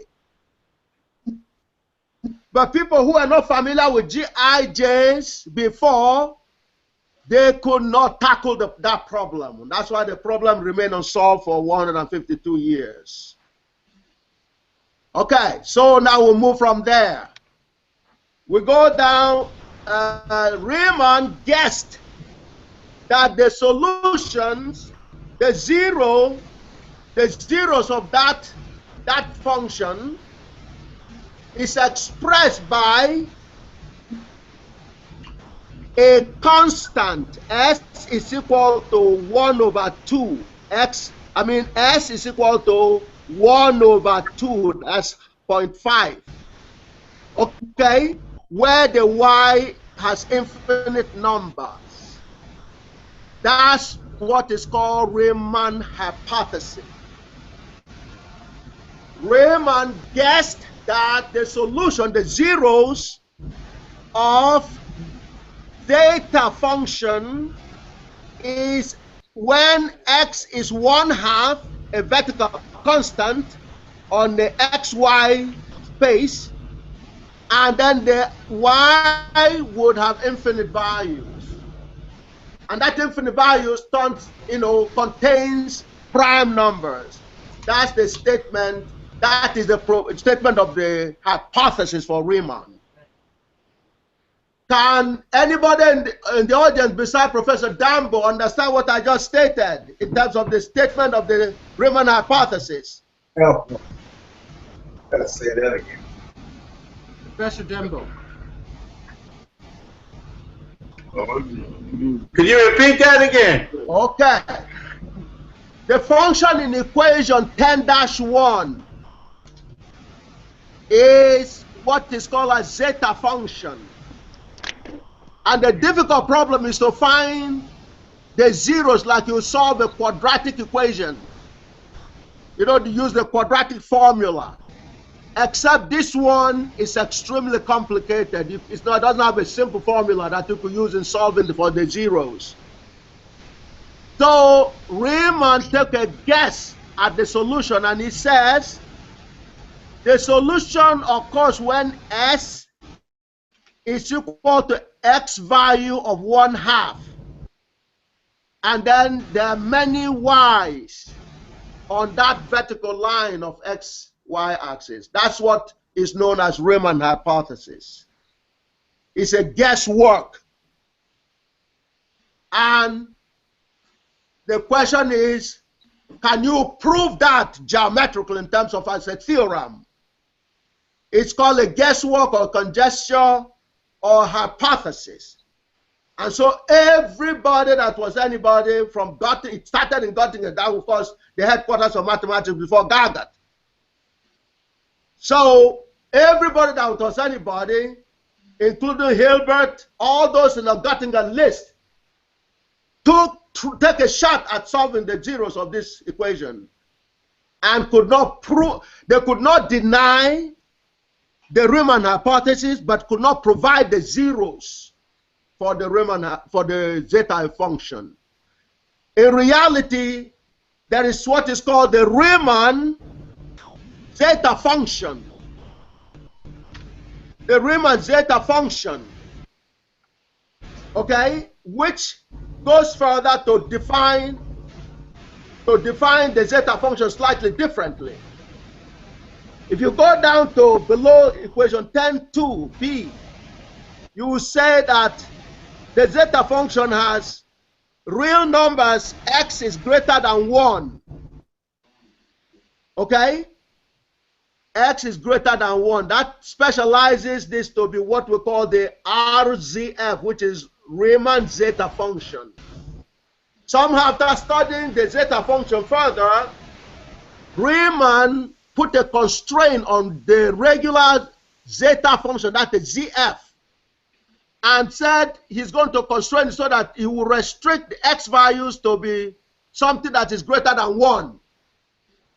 That became a Riemann zeta function. So you have, go up again, you have a straight zeta function, which is the function as I was given above.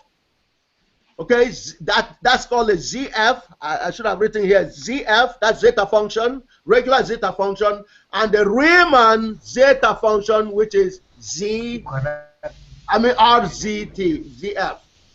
So this is the difficult problem, the problem that is one of the Millennium Problems. Okay? Okay. Can everybody see that? Yes. All right. So, everybody has tried. The very best minds have tried to solve that problem. And they all have. Now, we're now going to go and see a summary of what GAGUT has done. Go to the very first page. The 23. Yes. Okay, they're going to enlarge that. Okay. This is here is what God Almighty's grand unified theorem, Gij, comma j equal to 0, has revealed proven solution to the Riemann hypothesis. A Clay Mathematics Millennium. Everybody in this audience need to follow. This is extremely important for the black race. And only you, black race, can evaluate, decide if this problem has been solved or not. No other human race has the brains to determine if this problem has been solved. That's why it has been on for 152 years before GAGUT solved it. So you must follow very, very carefully. Go down onto the abstract and see what GAGUT, God revealed through GAGUT.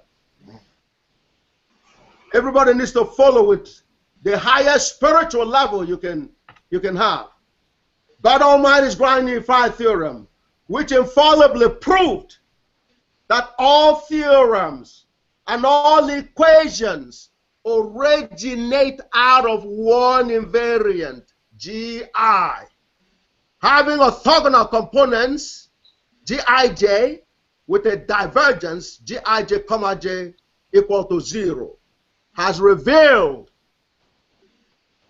and proven the GAGUT invariant G2J sub eta, a function of eta sub 0 equal to minus eta sub 0 logarithm of 2 plus log of u as a function of eta sub 0 times e to power I times 2j plus 1 pi. That is the G2J solution that solves the Riemann hypothesis exactly, infallibly. There is no hand waving here because I represent you, my people, the black people. I can't put your credibility in a hand waving. That will perpetrate the fraud that has been going on for 2,500 years. The G2J is the invariant that solved the Riemann hypothesis. Exactly.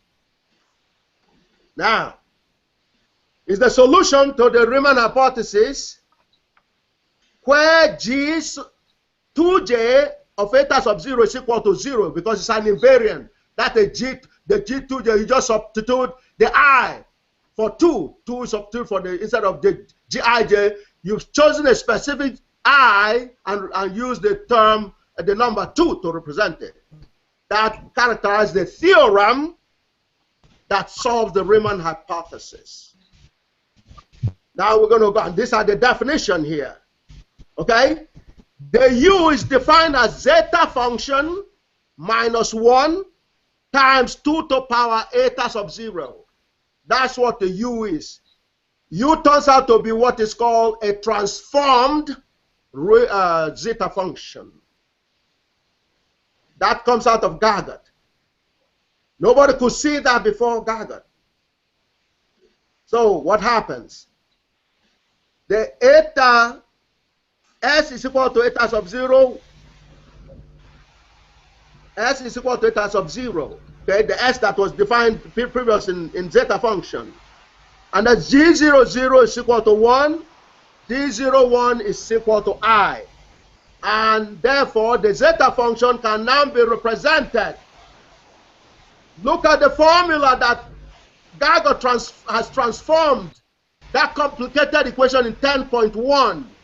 So it's just neatly, you see, 1 plus R times e to power I minus 8 theta minus y logarithm of 2. It's very neat, as you can see. It's very simple looking. Does everybody agree? Compared to what you saw before for zeta function, can you see the simplicity? Can you see how less complex this transformation of zeta function is compared to what we saw before, where we have infinite summation, you know, that looks so complicated, and R was flowing everywhere. The little r was there, and so on. This is what GAGUT, in other words, the invariant on top there transformed the problem into 1 plus R, where R is the what you call the magnitude of the complex function U. Okay? And over here, the mathematician will see what has happened immediately. Because what happens is you have R, which is the magnitude of U, divided by 2 to the power x. A mathematician that has remembered their complex variable will now see that in that mode, the expression there being an invariant, because zeta of S is equal to 0, that means it's an invariant. So what happens is, it means that this expression, the expression on the right hand, is equal to 0. If it's equal to 0, this is actually a transformation of a logarithmic transformation. Because you have 1 to the left there, you can take the R over 2x to the power 2 times e to the power I into theta minus y log of 2 to the right hand side of the equation, or to the left hand side, and 1 will be a positive on the other side. And then take the log of both sides. You see the logarithm of 1 will be 0. And so what you get will be similar to what the invariant represented earlier, which is eta sub 0 log of 2. You put a minus before that, plus log of u, and all that is what you get equal to 0. And what that does is, in reality, it becomes a logarithmic mapping of the function u onto the S space. And so then it leads us to the next conclusion that comes out of that. Move down so you can see. And that's the definition of the use. All you need is to remember your logarithmic transformation in complex variable. Move down, and then you're going to see the results that come out of that. So that simple simplifying of the Riemann, the zeta function, gives you something that would shock every person that has tried to solve this problem. All you're dealing with is a logarithmic transformation of a complex variable. That's how God does it through GAGUT. This huge, incredibly difficult problem now has been reduced to literally an ABC, relatively, in mathematics. That's what God has done. Move on down to, you can see, go to the next page. Just keep that in mind. The zeta function now becomes 1 plus r, e to power theta minus y ln 2, all divided by 2 to power x. Okay, go to the, go down. Okay, yeah, open there. This is the conclusion that comes out of that transformation. Number one, Riemann zeta function, which is RZF, defined for real part of S greater than 1. That is how Riemann defined it, okay? Represents the convergent subset of the zeta function, which apparently not many people knew before GAGUT. GAGUT has dig that out of GAGUT. It's the convergent. It's that's the part of zeta function that converges. That becomes extremely critical. Okay, where S, of course, is a complex variable. Now, as n is the number of terms. That is what R represented. The little r in the equation before is the number of terms of the equation that you keep. That's n. It turns out that is one of the variables of the problem. The only way it cannot be a variable is if the function is independent of the n. And the only way the function can be independent of the n is if the function converges as n approaches infinity. You cannot rule out n as a variable unless the function is independent of n. The only way the function can be independent of n is if the function converges as n approaches infinity. And GAGUT was able to decode geometrically that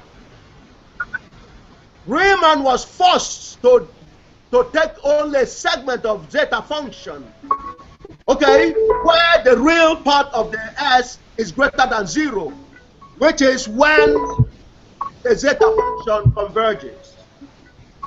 This is another critical part of the problem. Yeah, that's number one. That's deduction that comes out of this transformation that you just saw there. The second revelation is the zeros generated by the zeta function contain all prime numbers, with the exception of 2. All of the prime numbers. That's why this problem is extremely critical for black people. Professor Buhari is going to be negotiating on behalf of black people with this formula.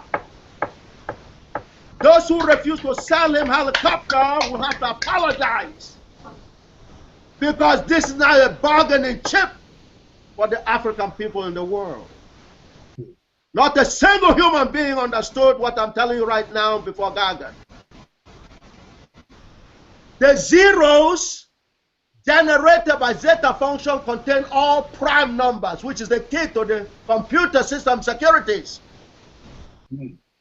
So, and when I say Professor Buhari, also Reverend Oliver is going to go with him. So, the zeros, that's what you need to see.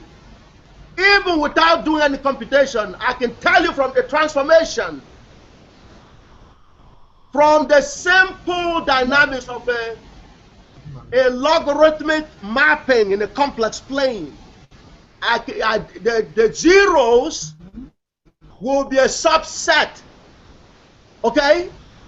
But the zeros are all prime numbers. Why are they prime numbers?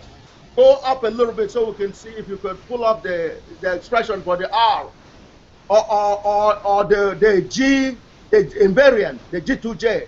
Okay, it's in the other page. Okay, we'll wait. I'll show you that later. Okay? Now, so, yes, the zeros generated by Dept contain all prime numbers with the exception of 2 and are a subset, that is the eigenvalues, of points that map the logarithmic function of zeta of s minus 1 times over s right onto the S complex space and can be represented by Sj equal to Xj plus Iyj, where as consistent with logarithmic mapping, due to infinite branches for any given value of Xj, there are infinite values of Yj that are located on the vertical straight line given by Xj is equal to a constant. That's where the zeros lie. That is what you prove from GAGUT. That's a very major milestone in tackling that problem. Xj is equal to a constant. Remember, the Riemann hypothesis says Xj is equal to 1/2. So GAGUT has just proven that yes, the zeros do lie on Xj is equal to constant, which includes the constant prescribed by Riemann, which is 1/2. That's already a miracle. Therefore, this general solution, Sj is equal to Xj plus Iyj, is the origin of, correctly agrees with, and verifies the functional form of Riemann hypothesis zeros formula, since J can be 1/2. Riemann hypothesis zeros, however, are non-convergent, and so do not converge at all to any one set of values of Y sub j's as n approaches infinity. Proven here as a mathematical reality. Okay, reality. Hello? Yes, I'm here. Reality that zeta function does not converge to any one function with one set of zeros as n approaches infinity. When x is equal to 1/3, as appeared to the computational experts, like very slow convergence challenge, meaning all computer Riemann hypotheses zeros thus far are thus proved to be non-convergent and hence final field zeros. That's a whole transformation of all that people have done with Riemann hypothesis. That's another way of saying Riemann hypothesis is wrong. I'm making a statement that's very nice and polite. What he has is a correct function of form. That means the zeros of Riemann hypothesis lie on the vertical straight line. But it is not correct that that vertical straight line is only one. Right, yeah. And that one is 1/2. But I do. What is wrong with Riemann hypothesis? That's the wrong cap on there. You know what I mean? I don't tighten it all the way. I leave it just a little bit loose. Do you all understand? Are you following me so far? And if you notice on the side of the door, following what's going on. I spray in there. Is anybody following at all? That's it's a door. It's a long bottle of strawberry and kicking on. I spray that, you know. Okay, can we pay attention, please? It's important that we all listen to what's being presented. Where's Professor Dambo? Did he go again? Professor Dambo, are you there? I'm Professor listening. Dambo, can you hear us? Yeah. Can you hear us? Is Professor Dambo there? Yes. I'm available, Professor. Okay, that's good. Okay. Okay, I'm just giving. Okay, so now that means GAGUT has proven, you know, when x is equal to half. Okay, when x sub j is equal to 1/2, which means x sub j is less than 1, which says that Riemann hypothesis zeros given by x sub j equal to 1/2 plus y sub j are not really Riemann zeta function zeros due to the domain definition of Riemann zeta function, which you gave earlier, that says the real component as x must be greater than 1. The Riemann hypothesis x is less than 1, so that does not define Riemann zeta function. That's another problem, very clearly, because the Riemann zeta function is not defined when x is less than 1. X has to be greater than 1. That's the second problem with Riemann, associating the Riemann zeta function zeros with when x is less than 1. Now, so Riemann zeta function is not defined within the within the x is equal to 1/2, and hence has no values zeros at x is equal to 1/2, as given by Riemann hypothesis. That's a problem with Riemann hypothesis. However, the Riemann hypothesis,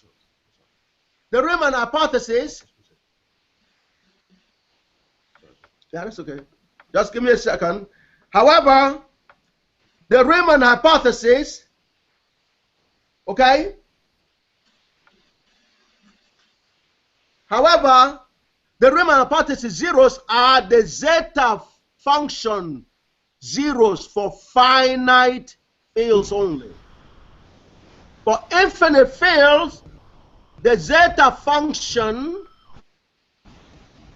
and the Riemann zeta function zeros are given roughly by the following x, I, which is 1.252, with infinite y sub j's values of that over there. That is the summary of the solution to the Riemann hypothesis problem. There are concrete figures and concrete, you know. Let me then explain what does finite fields mean. Finite fields mean that you have to specify the number of terms that you use in the summation for the zeta function. That's what the finite field means. Finite field means that for you to identify a set of zeros for a Riemann hypothesis, you must specify the number of terms that you kept. So it can't be the solution to zeta function, because zeta function in reality is also a function of n. So you cannot give the zeta zero for every n. It's not possible, because if you change n, you get a different zeta function. The zeta function becomes a function of n as well as s. So you will have to specify the n, and let's say if you specify the n, then you have a solution associated with that n. It cannot be n a solution as n approaches infinity, because infinity doesn't have a definite value. Infinity, when you say infinity, it is infinite, it's not determinate. If you can't determine a particular function for infinity, because infinity has any number of n, large n. That's just said large. It didn't specify one number. Large is any billion of numbers. But if you change n, you're going to have a different zeta function. So that's therefore mathematically that is no solution, because there's no unique solution. Your solution depends on n. That is a solution to Riemann hypothesis. Right. I want you to be at the center.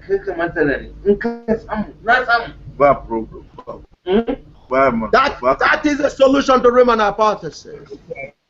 Let's go down to page 53. That's the solution to Riemann hypothesis, ladies and gentlemen. That is it. Now you're going to see some details now in terms of how those was details in terms of how that was proven. Before you get caught up with BBC telling you who has solved the Riemann hypothesis problem, go to 53. Oh, is that 50? Sure. Okay, go to the next page. 54. Okay, go to 54. Okay? Now, we just saw the formula before. You see, what we've done in terms of the conclusion over there was to, in order to be fair to Riemann, because Riemann was a brilliant mathematician, it just happened that this problem was too difficult for him to figure out. But he took a shot. He took a guesswork. That's why I didn't come out straight and say he was wrong. He had some accomplishment. He was able to say that the zeros lie on the vertical line, which he guessed to be 1/2. So we give him credit for being able to determine the nature of the zeros. The zeros do lie on vertical lines. The problem is, it's not just one vertical line, it's infinite vertical lines. Every vertical line has zeros on it. He just happened to stumble over one of them, and he thinks that's the only solution. That's what's wrong with his solution. The European world is going to be flabbergasted, and this is proven very loud and clear. Let's move on.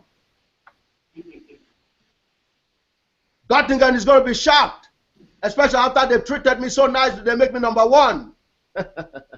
Okay, so we divide it into two components, which is H1, okay, is zeros of the zeta function lie on the vertical line, okay?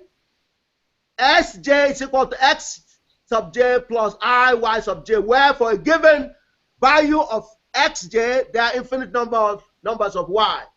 Yes, he has a geometric idea. He gave the symbolic geometric solution, but his specific is wrong.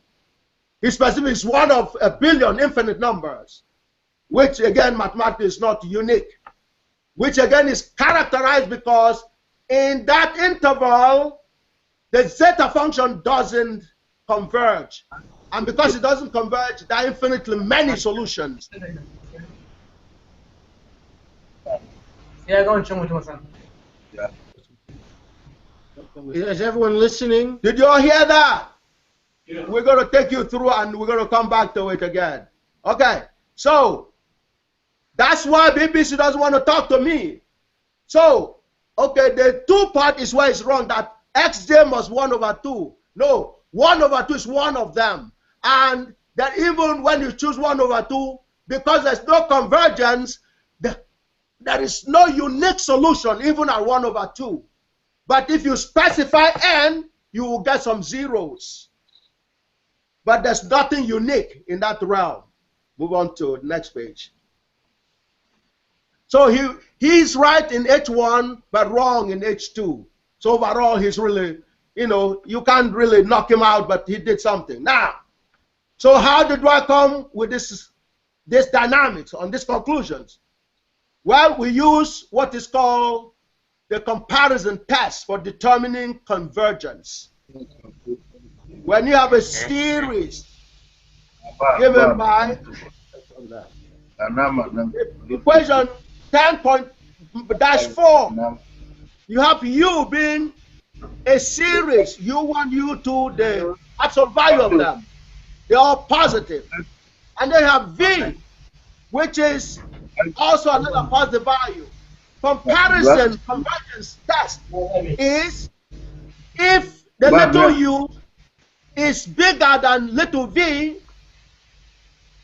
and you're able to determine that the big U converges, but because every part of little big U is bigger than every part of little V, the big V, then automatically Vn converges. That is what is called comparison test of convergence.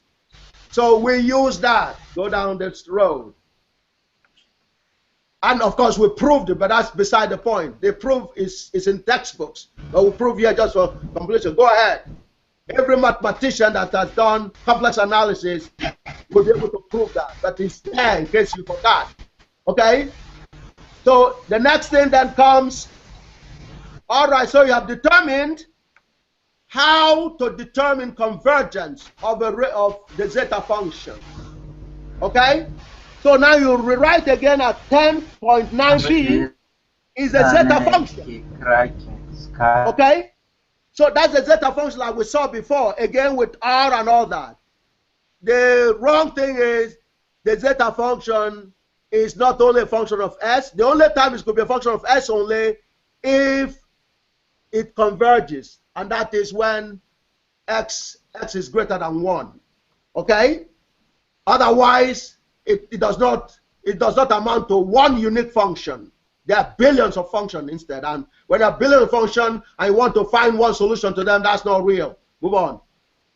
Okay, so we could represent that function in a little simplification in those equations down there. Okay, you rearrange them numerically and you simplify. They come out very nice and neat. So in equation 10-9d, you see the zeta function being expressed as a summation of cosines and sines. You adding a summation of cosine and sines. It's becoming neater. Okay? You've transformed it into trigonometrical functions and a series. Then you begin to now move on to the next page. I want you to see that. So that's how you go into a transformation now. That's how you solve problems. You have to transform them to a space where they are apparent. You can see the hidden problems. So again, we're going to use the comparison test and try to determine the conditions for the convergence of a zeta function. First of all, zeta function can be written as a real part plus an imaginary part. That's what is in equation 10.9e. Okay? And then by the transformation below, you now define U1 bar, the real part, and U2 bar, the imaginary part. Even though they're infinite series, you can now begin what is called mathematical analysis to reduce the comparison test to the convergence of zeta function. That's what we're going to go into next. Move on to the next equations and next page. So, but we know the rules about the comparison test. Okay, so what we do is H, you will see we take the real part. We have a cosine function. We're going to take the modulus. That's the, the positive parts only. Okay? And we saw that that will be greater. The positive will be greater than the actual real part. So, but we also, because the cosine is smaller than 1, we know that if we use 1, that component that will be greater than the U1 bar. Okay? The real thing is this, but if we replace that with 1, because comparison works on the basis of comparing one function to the other. Find a series that is than the real and imaginary function. Prove convergence. That is the goal. That's the technique. That's where zeta function. That's the process that we begin to do right now. Anything that is bigger than 2 and converges will help us prove that you want converge. Technique. Move on to the next page.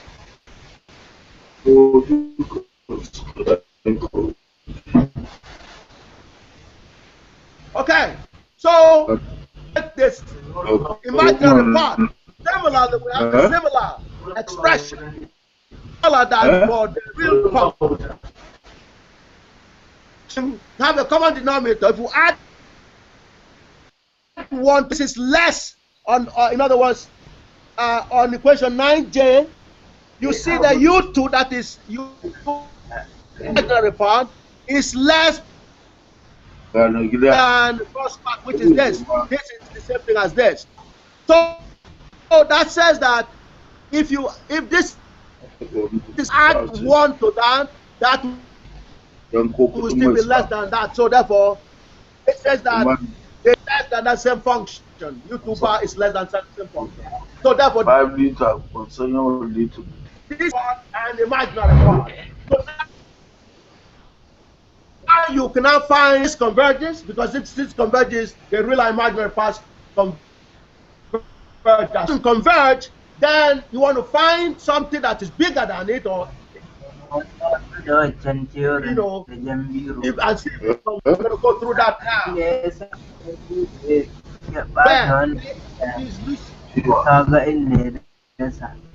As much as you can.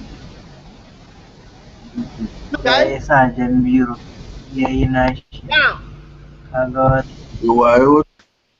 ladies and gentlemen, point.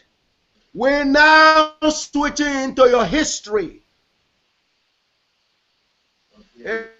Listen, it turns out the source of the function and show us the convergence of zeta function is one presents. You're going to see Professor Dambo was telling earlier. He hadn't even seen this yet. The geometric that's a U bar 3.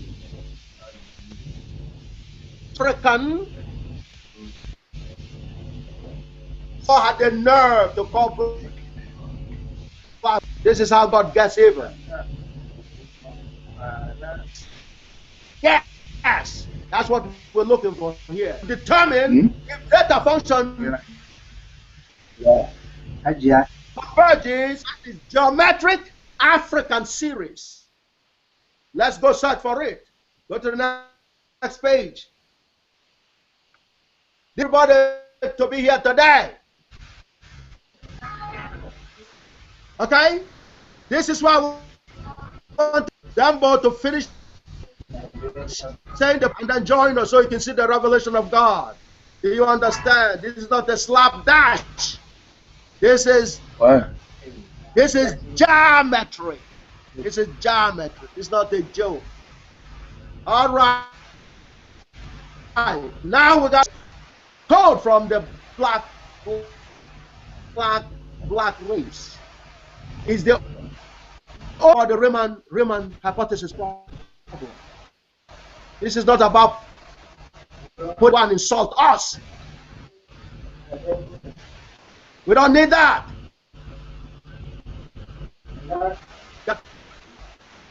Without the blood mathematics, Riemann will have absolutely no solution. So that we just that is the U bar 1, 2, the numbers 1 over 2 x plus 1 over 4x plus 1 over 5x plus 1 up to infinity. The magic saying 1 over 2x plus 1. We're going to make an observation that is and 1 over 2 to the power x plus 1 over 2 to the power x, which comes out to be 2 over 2. Therefore, 1 over 2 to the power x, 3 to the power x is less power x minus 1. Now, to your history. 2 to the power x minus 1 is the series that forms the basis of mathematics. When I say brother Clemson Brown, go find brother Finch. Finch has dug up that history. This number 1 over 2 to the power x minus 1 was created by the ancient African and his forms of mathematics, the African mathematics. So we got one of them. We're going to find the second term in that series. So we're going to go from 1 over 4 to the power x plus 1 over 5 to the power x plus 1 over 6 to the power x. We notice that that is less than 1 over 4 to the power x plus 1 over 4 to the power x. 4 of them. Then that, because we try to look for edges, and that is bigger than the real and the imaginary parts of the data function. We're hoping that this would lead to an need, as you're going to see right away.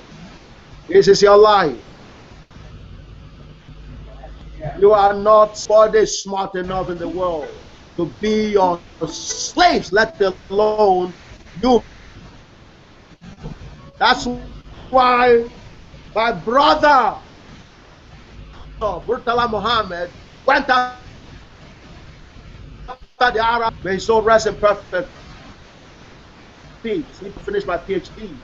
God bless his soul. As a legend. As a man, as a black, trying to decode why he made that decision. So, you go over x plus 1 over 5 to the power x plus 1 over 7 to the power x, which are all part of the function, comes up to 1 power x. 1 over 2 to the power 2 times 1. You got the second term. You go to the, that's right. You go to the next one. The next term in the series. Okay, you're going to start with 3x, which is actually 8. Okay, you stop at 7 here, it becomes 8, but 8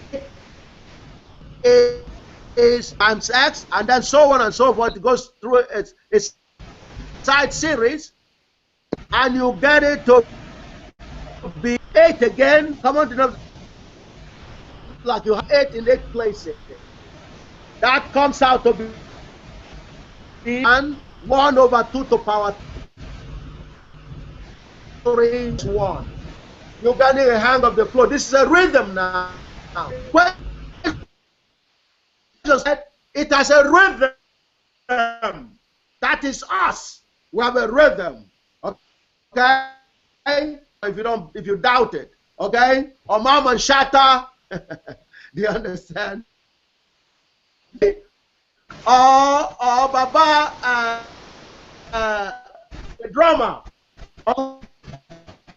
Latunji, okay, or Latunji the drummer, okay, he has rhythm,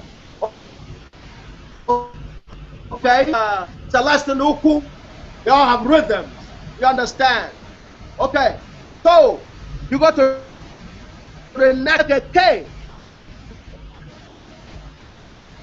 because what you have one, so the next one will be K, another integer, and it will go through a series. There will also be K, because notice you have 3 here and you have 3 there. So you have K here, you have K there. It's the most beautiful part of your life. You're intelligent in heaven. So while you were in the plantation, you were still in heaven. That's amazing. That's what much. Let's move on to for you to see miracles. Okay? This is not something that you allow Jim Crow to interfere. I'm telling you. So then we come up, we now rewrite, adding all those things that would that equation, and it produces a series of the inequality. Okay? Which is that function, that is summation where n approaches infinity of 2 to the power k. That becomes very neat. Okay? You're also going to notice it fits into that series because it is 1 or 0 times x. So from that, you go to the next equation. You evolve them. Only God, as you can see. Okay? I've been with my ancestor. As a matter of when I did it, I didn't know that I was having a journey to the black and geometry. Ancestors. And that's for all of you. Dr. Finch. Okay, he knows about this. So now what you do is you add 1 on both sides. You know, first this part corresponds limits were just changed slightly. But you could add 2 to the part, it doesn't change the inequality to both parts. Okay, 1 here, 1 there. You know, says this is greater than that. If you add 1 to both sides, you know, down to the following. The function, this is where we started. We tried to, but we couldn't prove it directly. So we began to look the geometric African series. And now we led to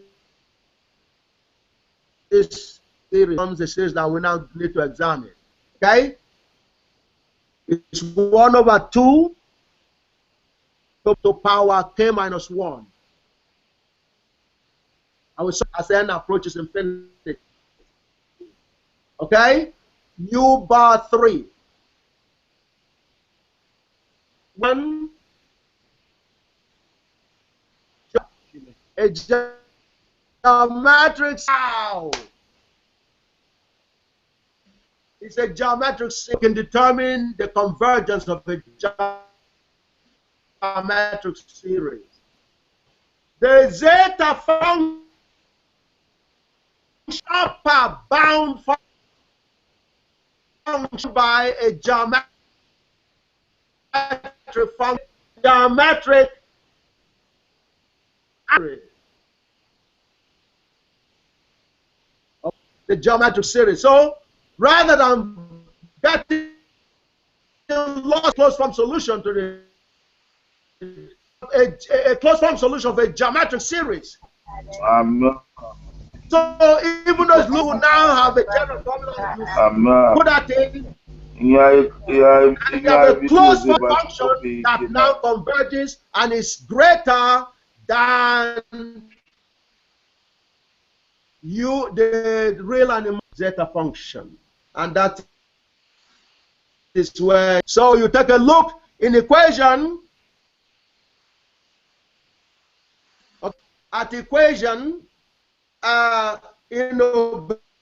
below, down there on page, equation 9Q, okay, you see there, the geometric function, you see that's the closed form solution.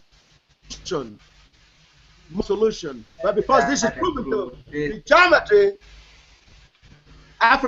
geometric African series, it has some solution. From where, when you determine the convergence, you have no doubt, you're very confident. That is the formula right there. So you see that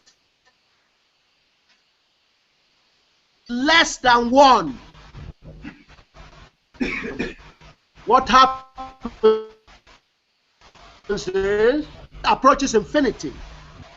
That means this is the power of 2 going to be very infinite and a real number, not a small number. It's not 1 over, because the negative will transfer it on to a very large infinite number. Okay. On the other hand, when it's less than 1 here, okay, less than the 2 here is a finite number. Okay, because if it is 0.1/2, it will be 1 over square 2 in the square root of 2 minus square root of 2. Okay, but this part here, infinite. So if you divide infinite by infinite, therefore, if x is less than 1, converges, it doesn't converge. But since it's larger than the part of the data function, it means that it would also be non-convergent one. That's the proof right there. That's where we drew abstract. In other words, zeta function is not convergent if x on, but the Riemann hypothesis x is 1. Therefore, zeta function does not converge Riemann hypothesis. Yeah. And it's not a solution because there's no one. That's what disproves Riemann hypothesis. But we must give him credit. We can't write him off as an idiot. He was able to determine that all z lie on a vertical straight line. That in itself is an accomplishment.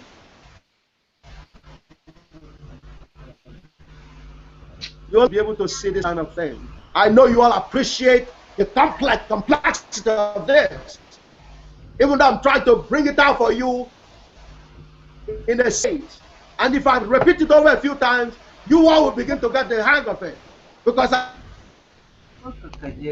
will say tone that characterizes your vibrations. Mighty complex situation, God led you through it. A geometric series is simple stuff. From a conclusion, and you arrive at a simple. That is what Pareto function, then x is less than, and this is Riemann hypothesis has is yes, because the zeta function does not converge and thereby does not happen, that will have a 0, a set of. If Clay, if you don't force Clay to pay me my 1 million, you black people have to raise that for me. That's the only way. As a black set of people, you have no business voice of intelligence lower than you. Your work or give you award, that's a contradiction. Order. Because they're not qualified. That's God. If God wanted you get awards from Jim Crow, they're non-blacks. God, but you are black. You are more than the most beloved friend, chosen people. So you can. So now you see the brothers and sisters that didn't show up today.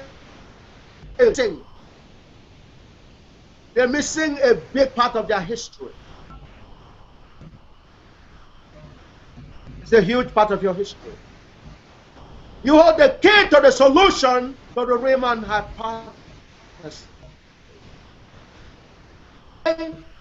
BBC does not want to cover me. Cover some other black face.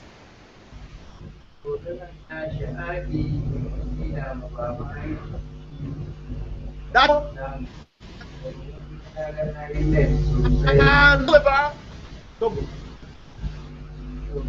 to get off their newspapers. So now let's go to the picture so you can see how geometry of this comes out.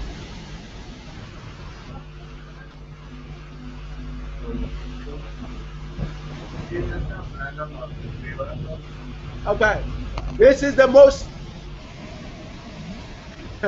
Please take a minute. That's how the geometry of both. Hello? Everyone watching this. Is everybody watching this page? Yeah. Yeah. Are you sure? Yeah. Yeah. Are you seeing your ancestors through this page? No. No.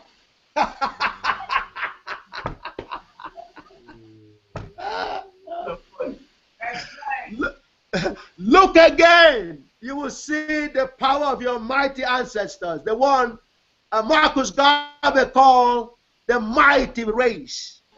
You will see them through this page here. This is the graphic solution to the Riemann hypothesis. That's it. The Riemann hypothesis solution, the zeros,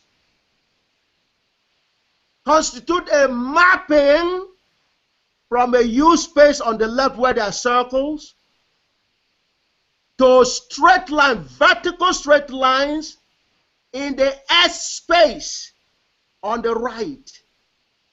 The subset of that mapping is what constitute the zeros of Riemann zeta function. That's it right there. Now what you see in this result is that Riemann was right, and was right in the geometric form of it, not the actual value. He was able to say the zeros lie on a vertical straight line because it's a logarithmic mapping. So he was right, and in the process it confirms this result. There are other results that have confirmed that Riemann was right in what is called the finite fields, which means you have to specify the number of terms of the equation of the series that you keep. That's called the finite fields.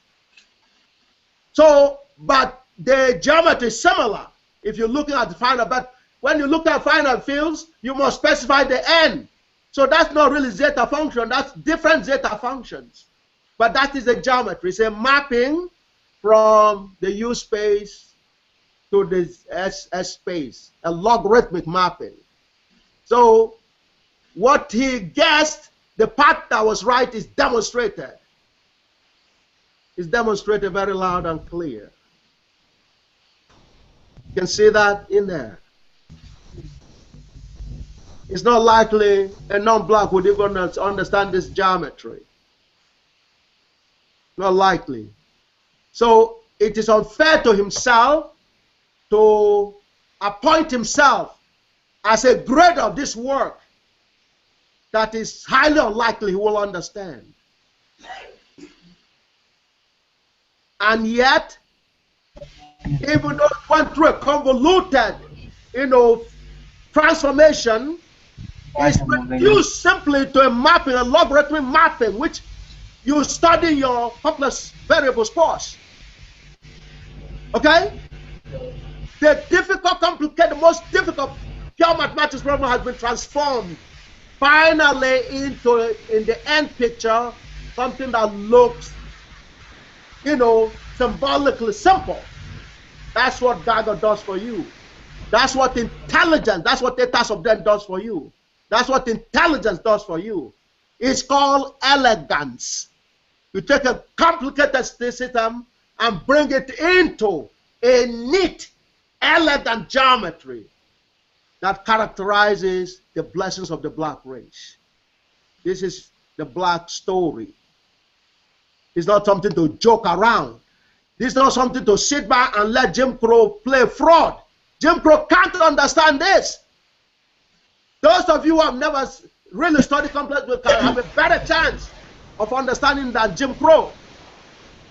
So if you bring Jim Crow in, it's like bringing a tiger in to make a judgment here. So Jim Crow, the tiger will pick up something and use the propaganda to push you to believing it is correct. And you go along because you're playing dumb. No, you have to wake up. It's a new day. The God order says you are in charge. Praise God is right.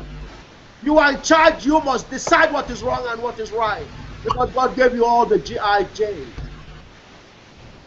This is why they brought in $55 million to shut down the coverage of GAGUT in the entire black world. They knew this was coming. But right here, you are now saying it. It would have been nice if the entire 2 billion black people on the planet, that's an underestimation, we're sitting here watching this unfold. But those few of you, thank God. I hope Professor Dambo is still there. Professor Dembo, are you still there with us? Professor Dembo. Professor Dembo, can you hear us? Yeah, I'm hearing you. Praise God. Hey, he's there. I'm hearing you, bro. Did you see that geometry? Did you see the geometry of the zeros of zeta function? Can you see it, Professor Dambo? Hello, Professor Dambo. Hello? Professor Dembo, did you see the geometry? Yeah. Okay. Praise God. So now. That was not Professor Abel. That's your group over here, 1061. That's us. Let me have a stand for us. Okay. I want Professor Dembo to be there because this is very important. He's going to summarize it for those black people that he's going to be meeting. Okay, he has the credential to summarize what he's seeing here. Okay, and this is infallible. With all this complexity, it's perfectly correct.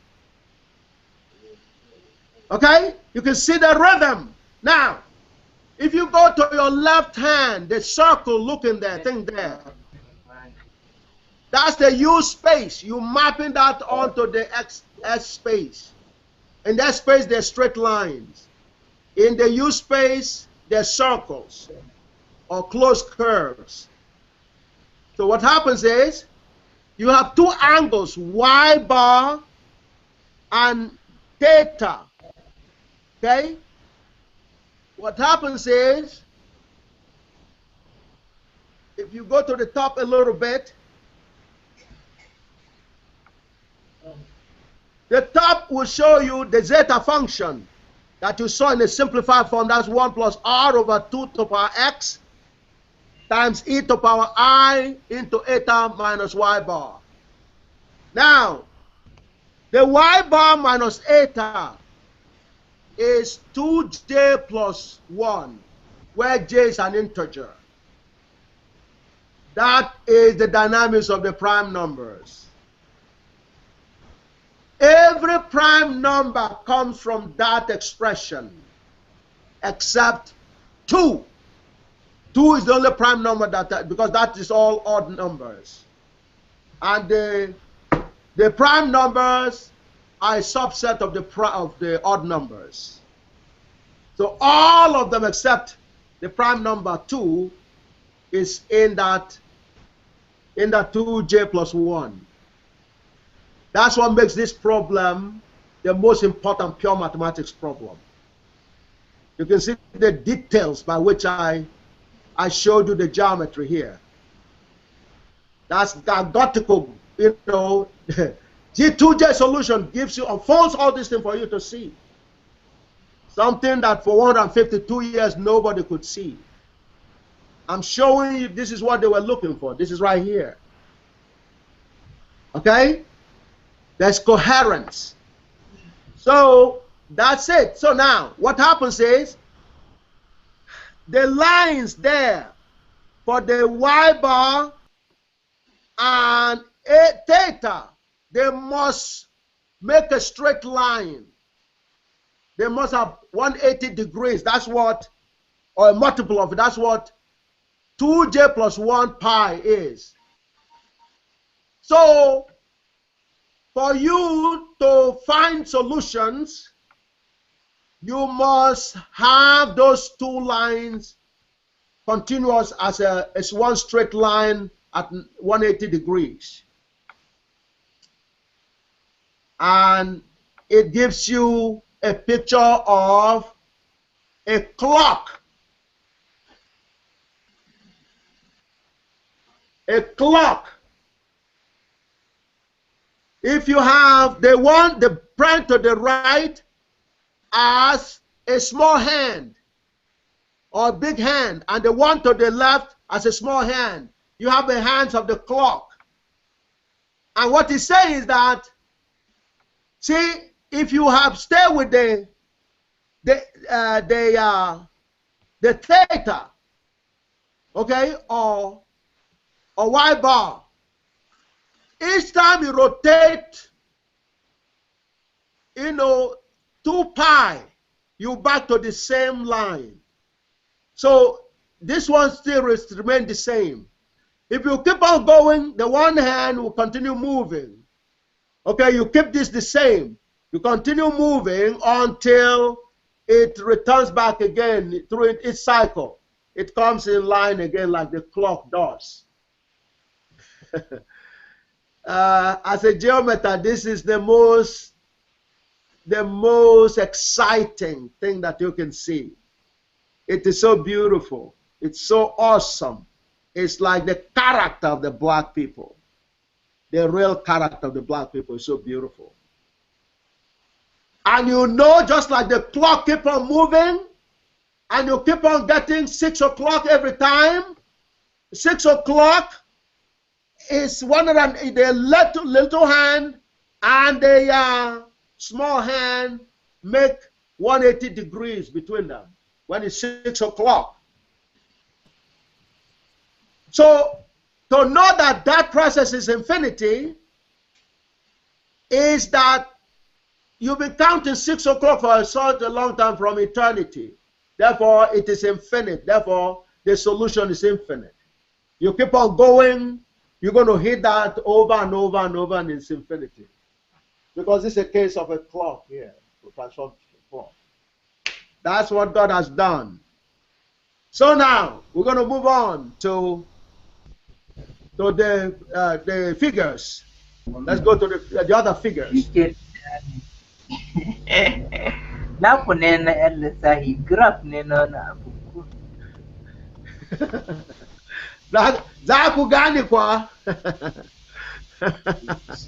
Professor Dabo said, Koya Muku. Okay? Baba bazamugane Papa sosai. Amma tun da gani ga Professor Dambo is okay. Zai ba da ku sada kuma in kuka je Professor Iya zai ƙara sa kuma zai ba ku ƙara muku kuma bayan Professor Dambo ya gama da ku. Okay, so this is what, then this next figure is a Riemann hypothesis zeros. We use the same formula to compute it. That's the next figure that you see. Okay, we're computing the zeros. You understand? So you can see where the arrows go through. What you plotting here is a zeta function, the real and imaginary part. The zeros is determining where both of them are zero at the same time, because when the real part and the imaginary part are both zeros, zeta function becomes a zero. So you can see one of them to the left. You see the two components are approximately zero. That's a zero of the Riemann hypothesis. But it's a finite field zero. Why? If you go down to the bottom of the figure, you will see the number n had to be specified. See, n is equal to 10. If you keep 10 terms, you will get these zeros for zeta function. That proved what we demonstrated rigorously geometrically before. In the computation, you see it in action. It does have zeros. This is what is confusing people who are not endowed with a lot of geometric understanding. Because they get these zeros, they think this is the real zeros. These are not real zeros. As is proved on the figure there, n has to be specified for you to get these zeros. If you change the n, the zeros here will change because the function will be a different function. It won't be the same function. They can't have the same zero. That's what makes the problem non-unique. You can't put your hands on one single solution. It's multi-valued, which is no solution. So even though it appears to be a solution, in reality it is not, but you need a GAGUT eyes for you to be able to see the detail. Otherwise you'll be carried and say, gee, I found zeros. The Riemann hypothesis, the zeta have zeros. No, not at all. Because if you change the n again, you're going to get a different function and different zeros. You'll be getting zeros, but it's not associated. There's not one set of zeros that's associated with. First of all, there's not one function. There are many, many functions, infinite number of functions. Move on to the next part. So, okay, all right. This is okay. This here is what happens when x is greater than 1, which is where the real solutions exist. Because that's when you have zeta function converging to one function. Okay? Zeta function converges to a function here because it converges in this interval where x is greater. We have xj is 1.18. Okay? And as you can see, whereas what we showed you before the Riemann was only 10, number of terms was 10, over in this case, we have 440 of them. And previously, all the analysts before GAGUT, this work, have concluded zeta function does not have any zeros for x j is greater than 1. They almost were coming to talk about a theorem in that case. But you can see the point in the middle is approximately 0 because you have the real part and the imaginary part. The imaginary part is definitely 0. The real part is approximately 0. Therefore, that is close enough to an approximate 0. So therefore, zeta function does have zeros when x is greater than 1. Only through GAGUT can one see that. So this contradicts everything that has been done with Riemann hypothesis. Now, furthermore, the fact of the little bit that the residue that's left there is concrete because you can, infinity is not determined. 450 is nothing compared to infinity really, but it also has a slow convergence. In addition, who's that?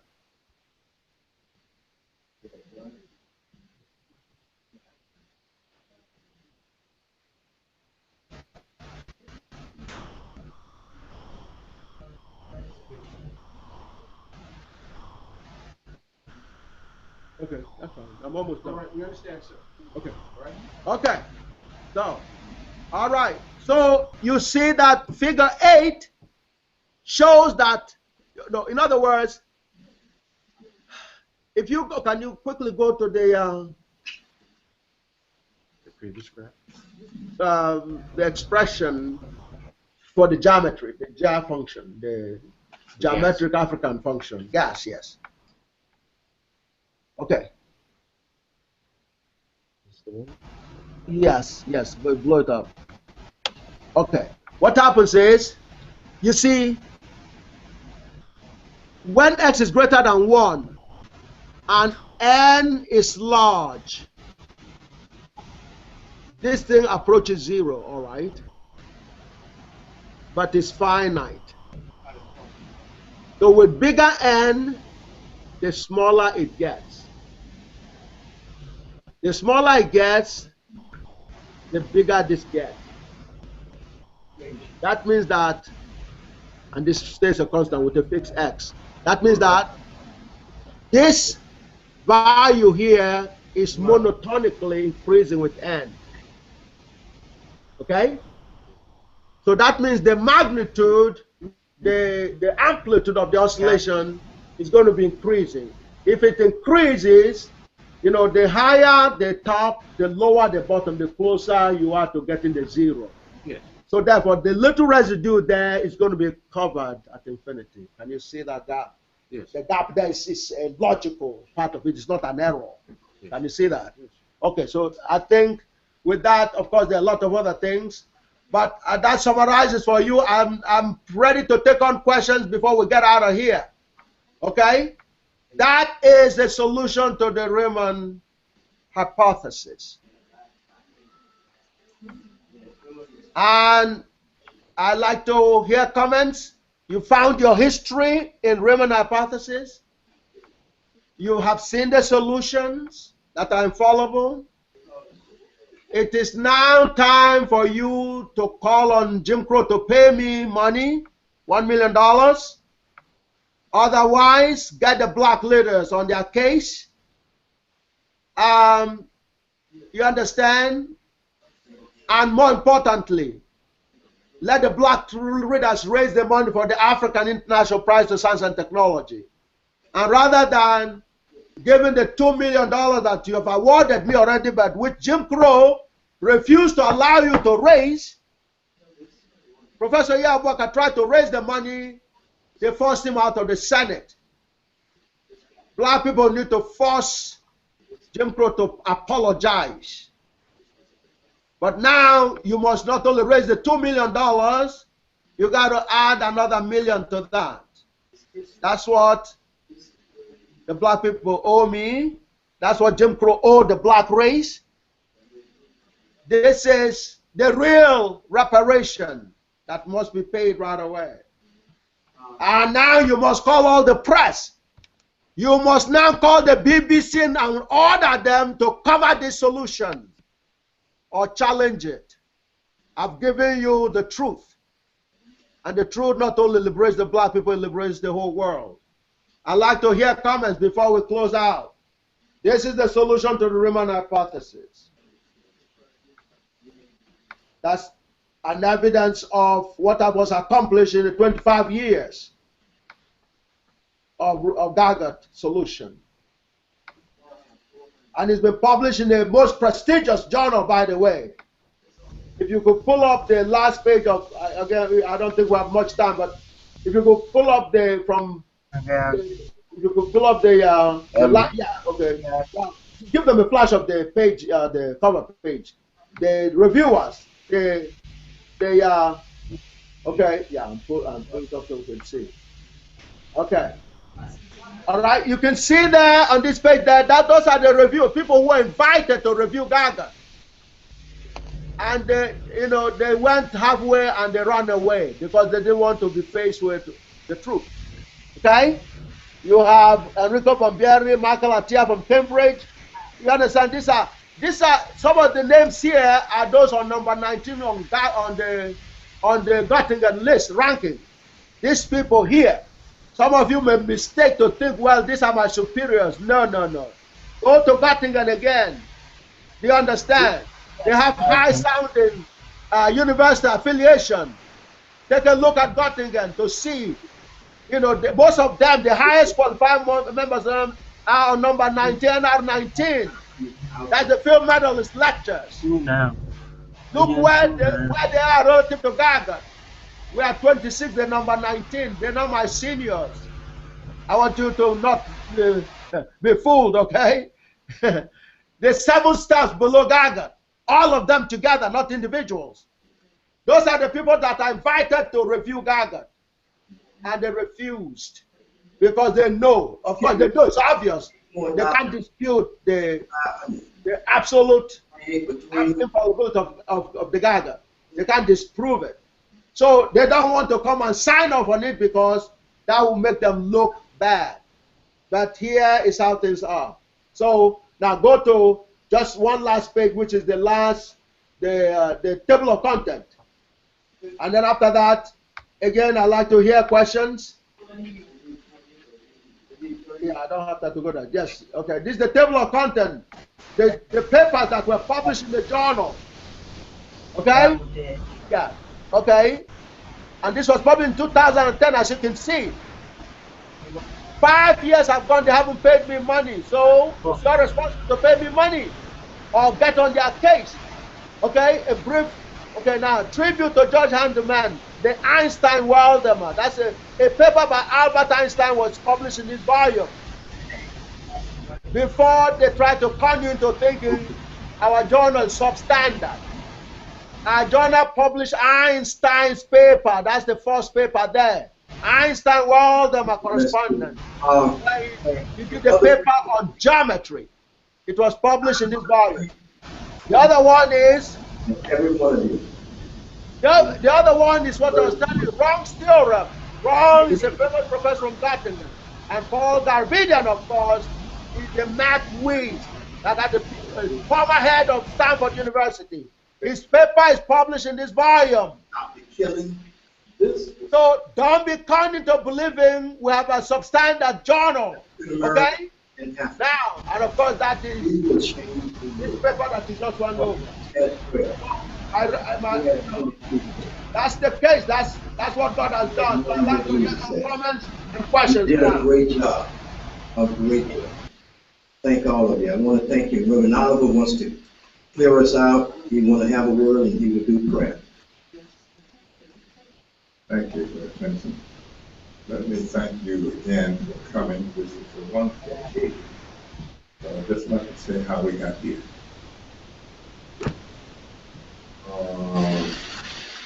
Another place was out in Long Island that somehow didn't work out. So Brother Brown and I were trying to get a place in Manhattan. And I am very familiar with a church in Manhattan on 42nd Street, 2nd Avenue. Right around the corner from the UN. I served that church for 3 years. Presbyterian church. And whatever else. So I asked them last week, no, 2 weeks ago, I asked them if they would let us use their place. And they were on mine, but we had to have a session meeting to determine. Anybody has questions? So they had the session meeting. Or comments? So they had the session meeting, and there was a friend of mine who was at the session meeting. Professor Dambo, you have any word for the listeners? That meeting. The next day, they called Professor Dambo. and got a vote. And the vote came. Hello. Now, I know how. Hello, Professor Oyibo. Because there What are your comments, Professor? We'd like to hear comment from you. When it comes and you have given confirmed you see your position of proven Riemann Hypothesis that name to call themselves by. So they're not choosing, they're hip-hop.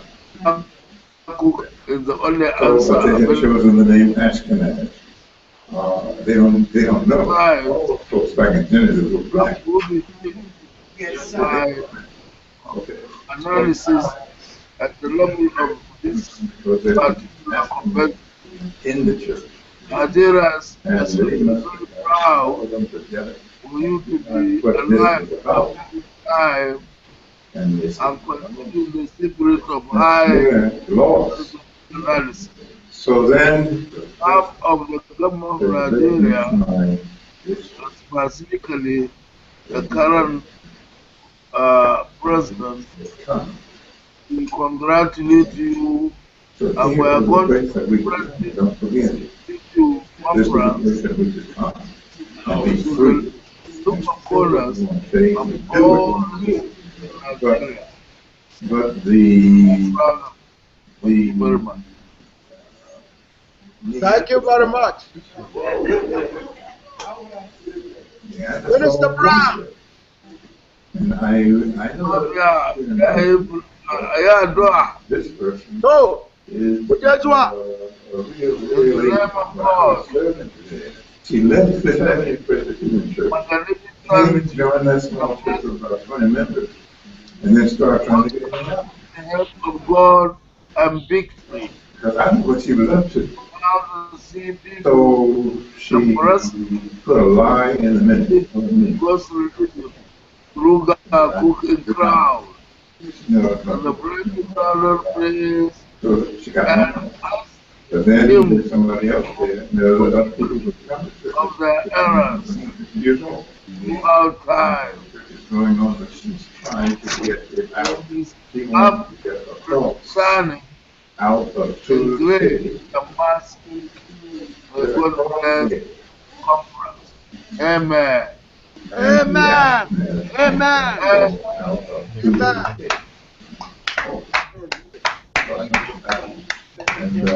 so he was Good night. Yeah. Professor Oyibo. So hear him again. Tell him to take the statement again. Professor Oyibo. One thing in closing, the Neanderthal are trying to foment a war with the intelligence from those who foment that. Professor Oyibo, can you hear me? Yes, I can hear you. Okay, this is Ray Chapu. I was just trying to get a copy of the book that we were supposed to receive when we came. How do I get that? Well, what do you think about what you saw? Oh, great, great. I'll just have members there that had to leave and we didn't get a chance to get the copy of the book yet. You're going to get the copies of the book. But this... The Neanderthal. And if they can get a civil war going, they can somehow... Brother Ratapo, you can see the challenges what to go through for this to happen, right? Yes. Okay. The getting of the book is the easier part. You said the what? That's the easy part. Oh, okay, okay. I'm sure you understand that. What did you learn from what the presentation that you saw? What did you learn? Quite a bit. I was trying to get into the formula aspect of it. I know we had to go kind of fast because it's a lot of information, but I like to go over it more and more to really understand the GAGUT point of view. Professor Dambo in Nigeria. Just 1 second, Mr. Ratapu. Just 1 second. Okay. Wants to make a commentary. Professor Oyibo, listen for Professor Dambo. Not in that session like that. Hell no. Professor Dembo. He's right there. Professor Dembo, can you please say something? Hold him to do that. Why is he to drag him? And he's not saying anything. People are going. Professor Dembo, can you give your critique again on the Riemann hypothesis GAGUT G2J solution. How are you? Yes, Professor Dembo, can you give your critique so the people can hear? Not everyone could hear what you were saying before. Can you please go over your critique on the G2J solution to the Riemann hypothesis? What you said before. In terms of what you said before.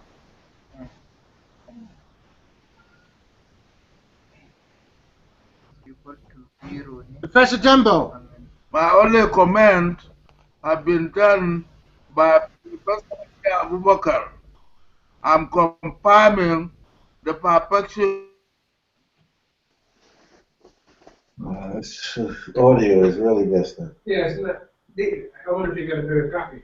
Your audio is messed up. You know, we're not hearing anything. Okay, can you speak up, Professor Dembo? The people can't hear you.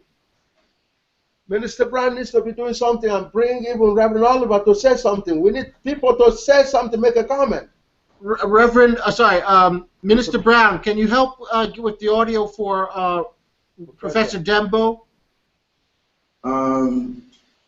Sai has left. He had to get back to the airport. Let me see if I can find. Okay, hold on a minute.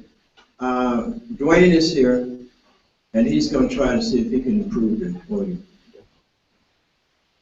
Okay, Professor Dembo, are you still there? Yeah. Professor Dembo?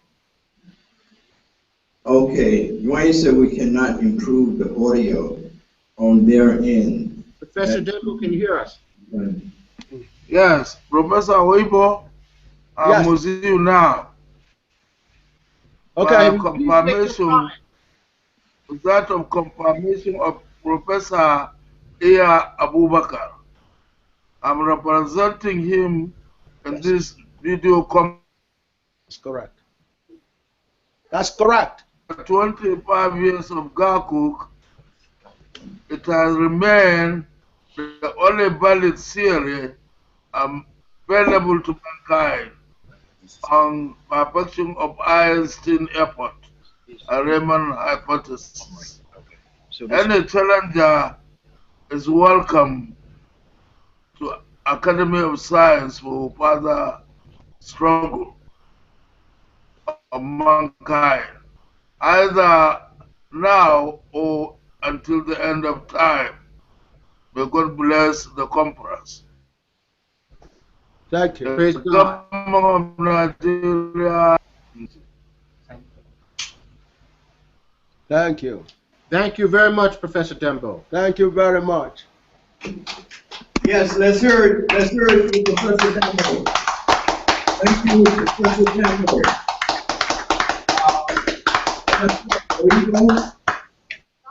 Minister Brown, what's your comment? Mohammed, Jibril, Amen. Abdullah. Amen.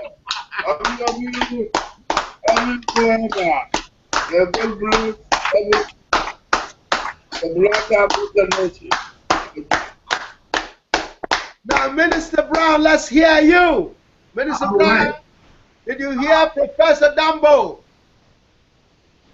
Minister Brown, did you hear Professor Dembo's comment? I did hear Professor Dembo's comment. Okay, what's your comment? And what's Reverend Oliver's comment? I want to say to Professor Dembo, we congratulate you. We are glad you're with us. And I hope y'all have me at the very soon. I'm kind of homesick. I'm cold. And I need to get away from these Neanderthals for a couple of weeks, so I'm waiting on my invitation. Okay, seriously, Jesus had 12 disciples. I don't know how many Prophet Muhammad have, but we got 22 here. So, and this is just in one place. This is a little place right here on Atlantic Avenue in Brooklyn, New York. And what we have here is so critically important in terms of uniting African Americans and Africans all over the world to move forward. I know that we have been called to world leadership to save this planet. And I know when you, Professor Dembo, and Professor Oyibo begin to speak to the people, African people on planet Earth, you will bring us together. And we will move forward in spirit and will of the divine creator. And there is no force that should keep a black man and woman and family down any further. We will rise like cream rises from milk and lead this world to peace and prosperity. Those are my comments. Professor Dambo, thank you so much for being there and for working with us.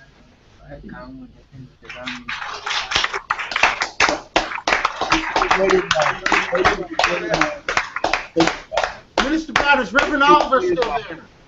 On behalf of Nigeria, we thank all the organizers of this wonderful Universal Conference.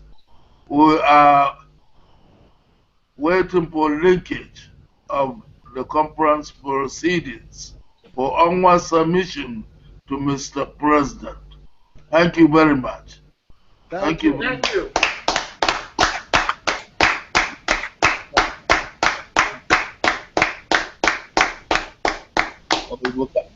Hey, catch maza. Kuna kubani Carvin. Kuna kubani Carvin. Ka rike bakake Allah daga zuri'arka ya tabbatar da cigabanka da iyalinka da zuri'arku duka na ida. Ya ku tabbatar da an yi abinda buri ya sa ya tabbatar da shi through our godfather Alhaji Dr. Professor General Retired Muhammadu Buhari. Amen. Yes. CFR.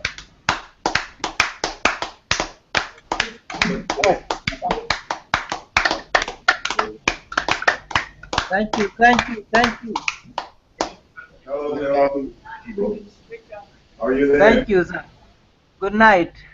So, good night. Dahiru. Excellent. Engineer. America. Of course. I want to be so kidding. Reverend Oliver. Reverend Oliver. Professor Oyibo, he's right here waiting. Okay, we'd like to hear him. Hey, Reverend Oliver. All right, hello, I'm here. Dahiru Kajirani inazuwa. Zaka zuwa America. All right. Thank you so much, and I'm very glad to meet you and hear you at length today. I just want to say now that we need to improve the understanding between the diaspora here in America with Nigeria and with the diaspora around the world. And this can be a very wonderful beginning. You have made me realize that I'm not as smart as I thought. I got to go back to school again now and take mathematics. But it's been wonderful to be here, and I'm saying blessings on you, and we thank you for the contribution that you have made to the world, and we know that we don't need the approval of the Neanderthals for your contribution to be recognized. They don't want to recognize it, so we don't need to look for their approval. We just go ahead. So blessings on you, and all the best. We wish you all the best, and so glad to be here with you tonight. All right, thank you so much now. Praise God. Praise God. Thank you, Brother Oliver. Yes. So, Professor Dambo. Professor Dambo, you still with us? Hello? I'm not sure if he's still. Professor Dambo, can you hear us? No. Dr. Oyibo? Yes? This is Dr. Marcus here in Brooklyn, New York. So? Yes, I spoke to you at the last session we had a few weeks ago. Yes. I wanted to ask a question. Yes.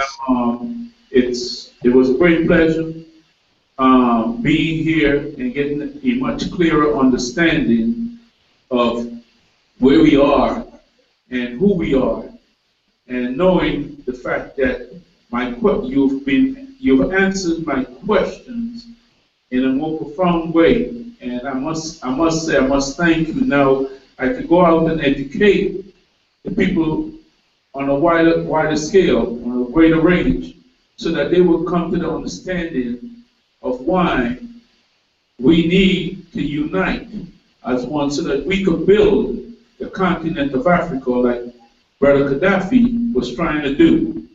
He had a clear understanding of the need to build. So I must thank you. Today you opened my mind even greater.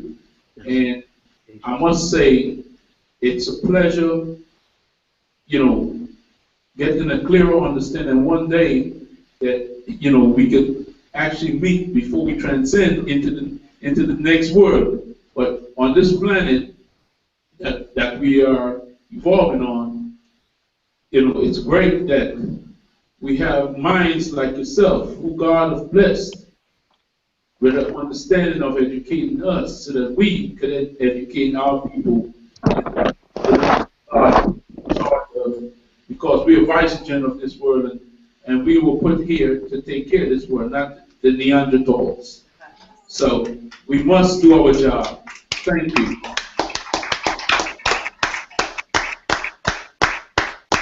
That's all I'm saying. Just hold hands. We're going to go out of here united. Awesome. Professor Oyibo, we're closing out. Right. Thank you, and God bless you all for attending this. Okay, the same prayer? Yes. All right. We're going to close out. You can hang with us while we close. Great.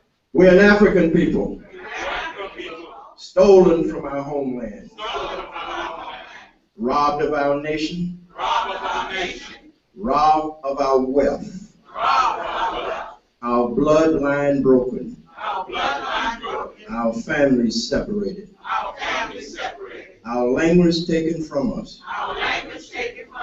our God taken from us, enslaved in this America. But God has called us to leadership. And we will rise. We will rise. Never again to be the footstool of anyone. Up, you mighty people.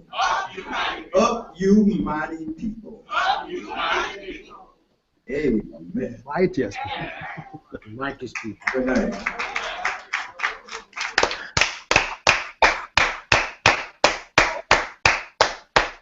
You brought smiles to people's faces. That is awesome.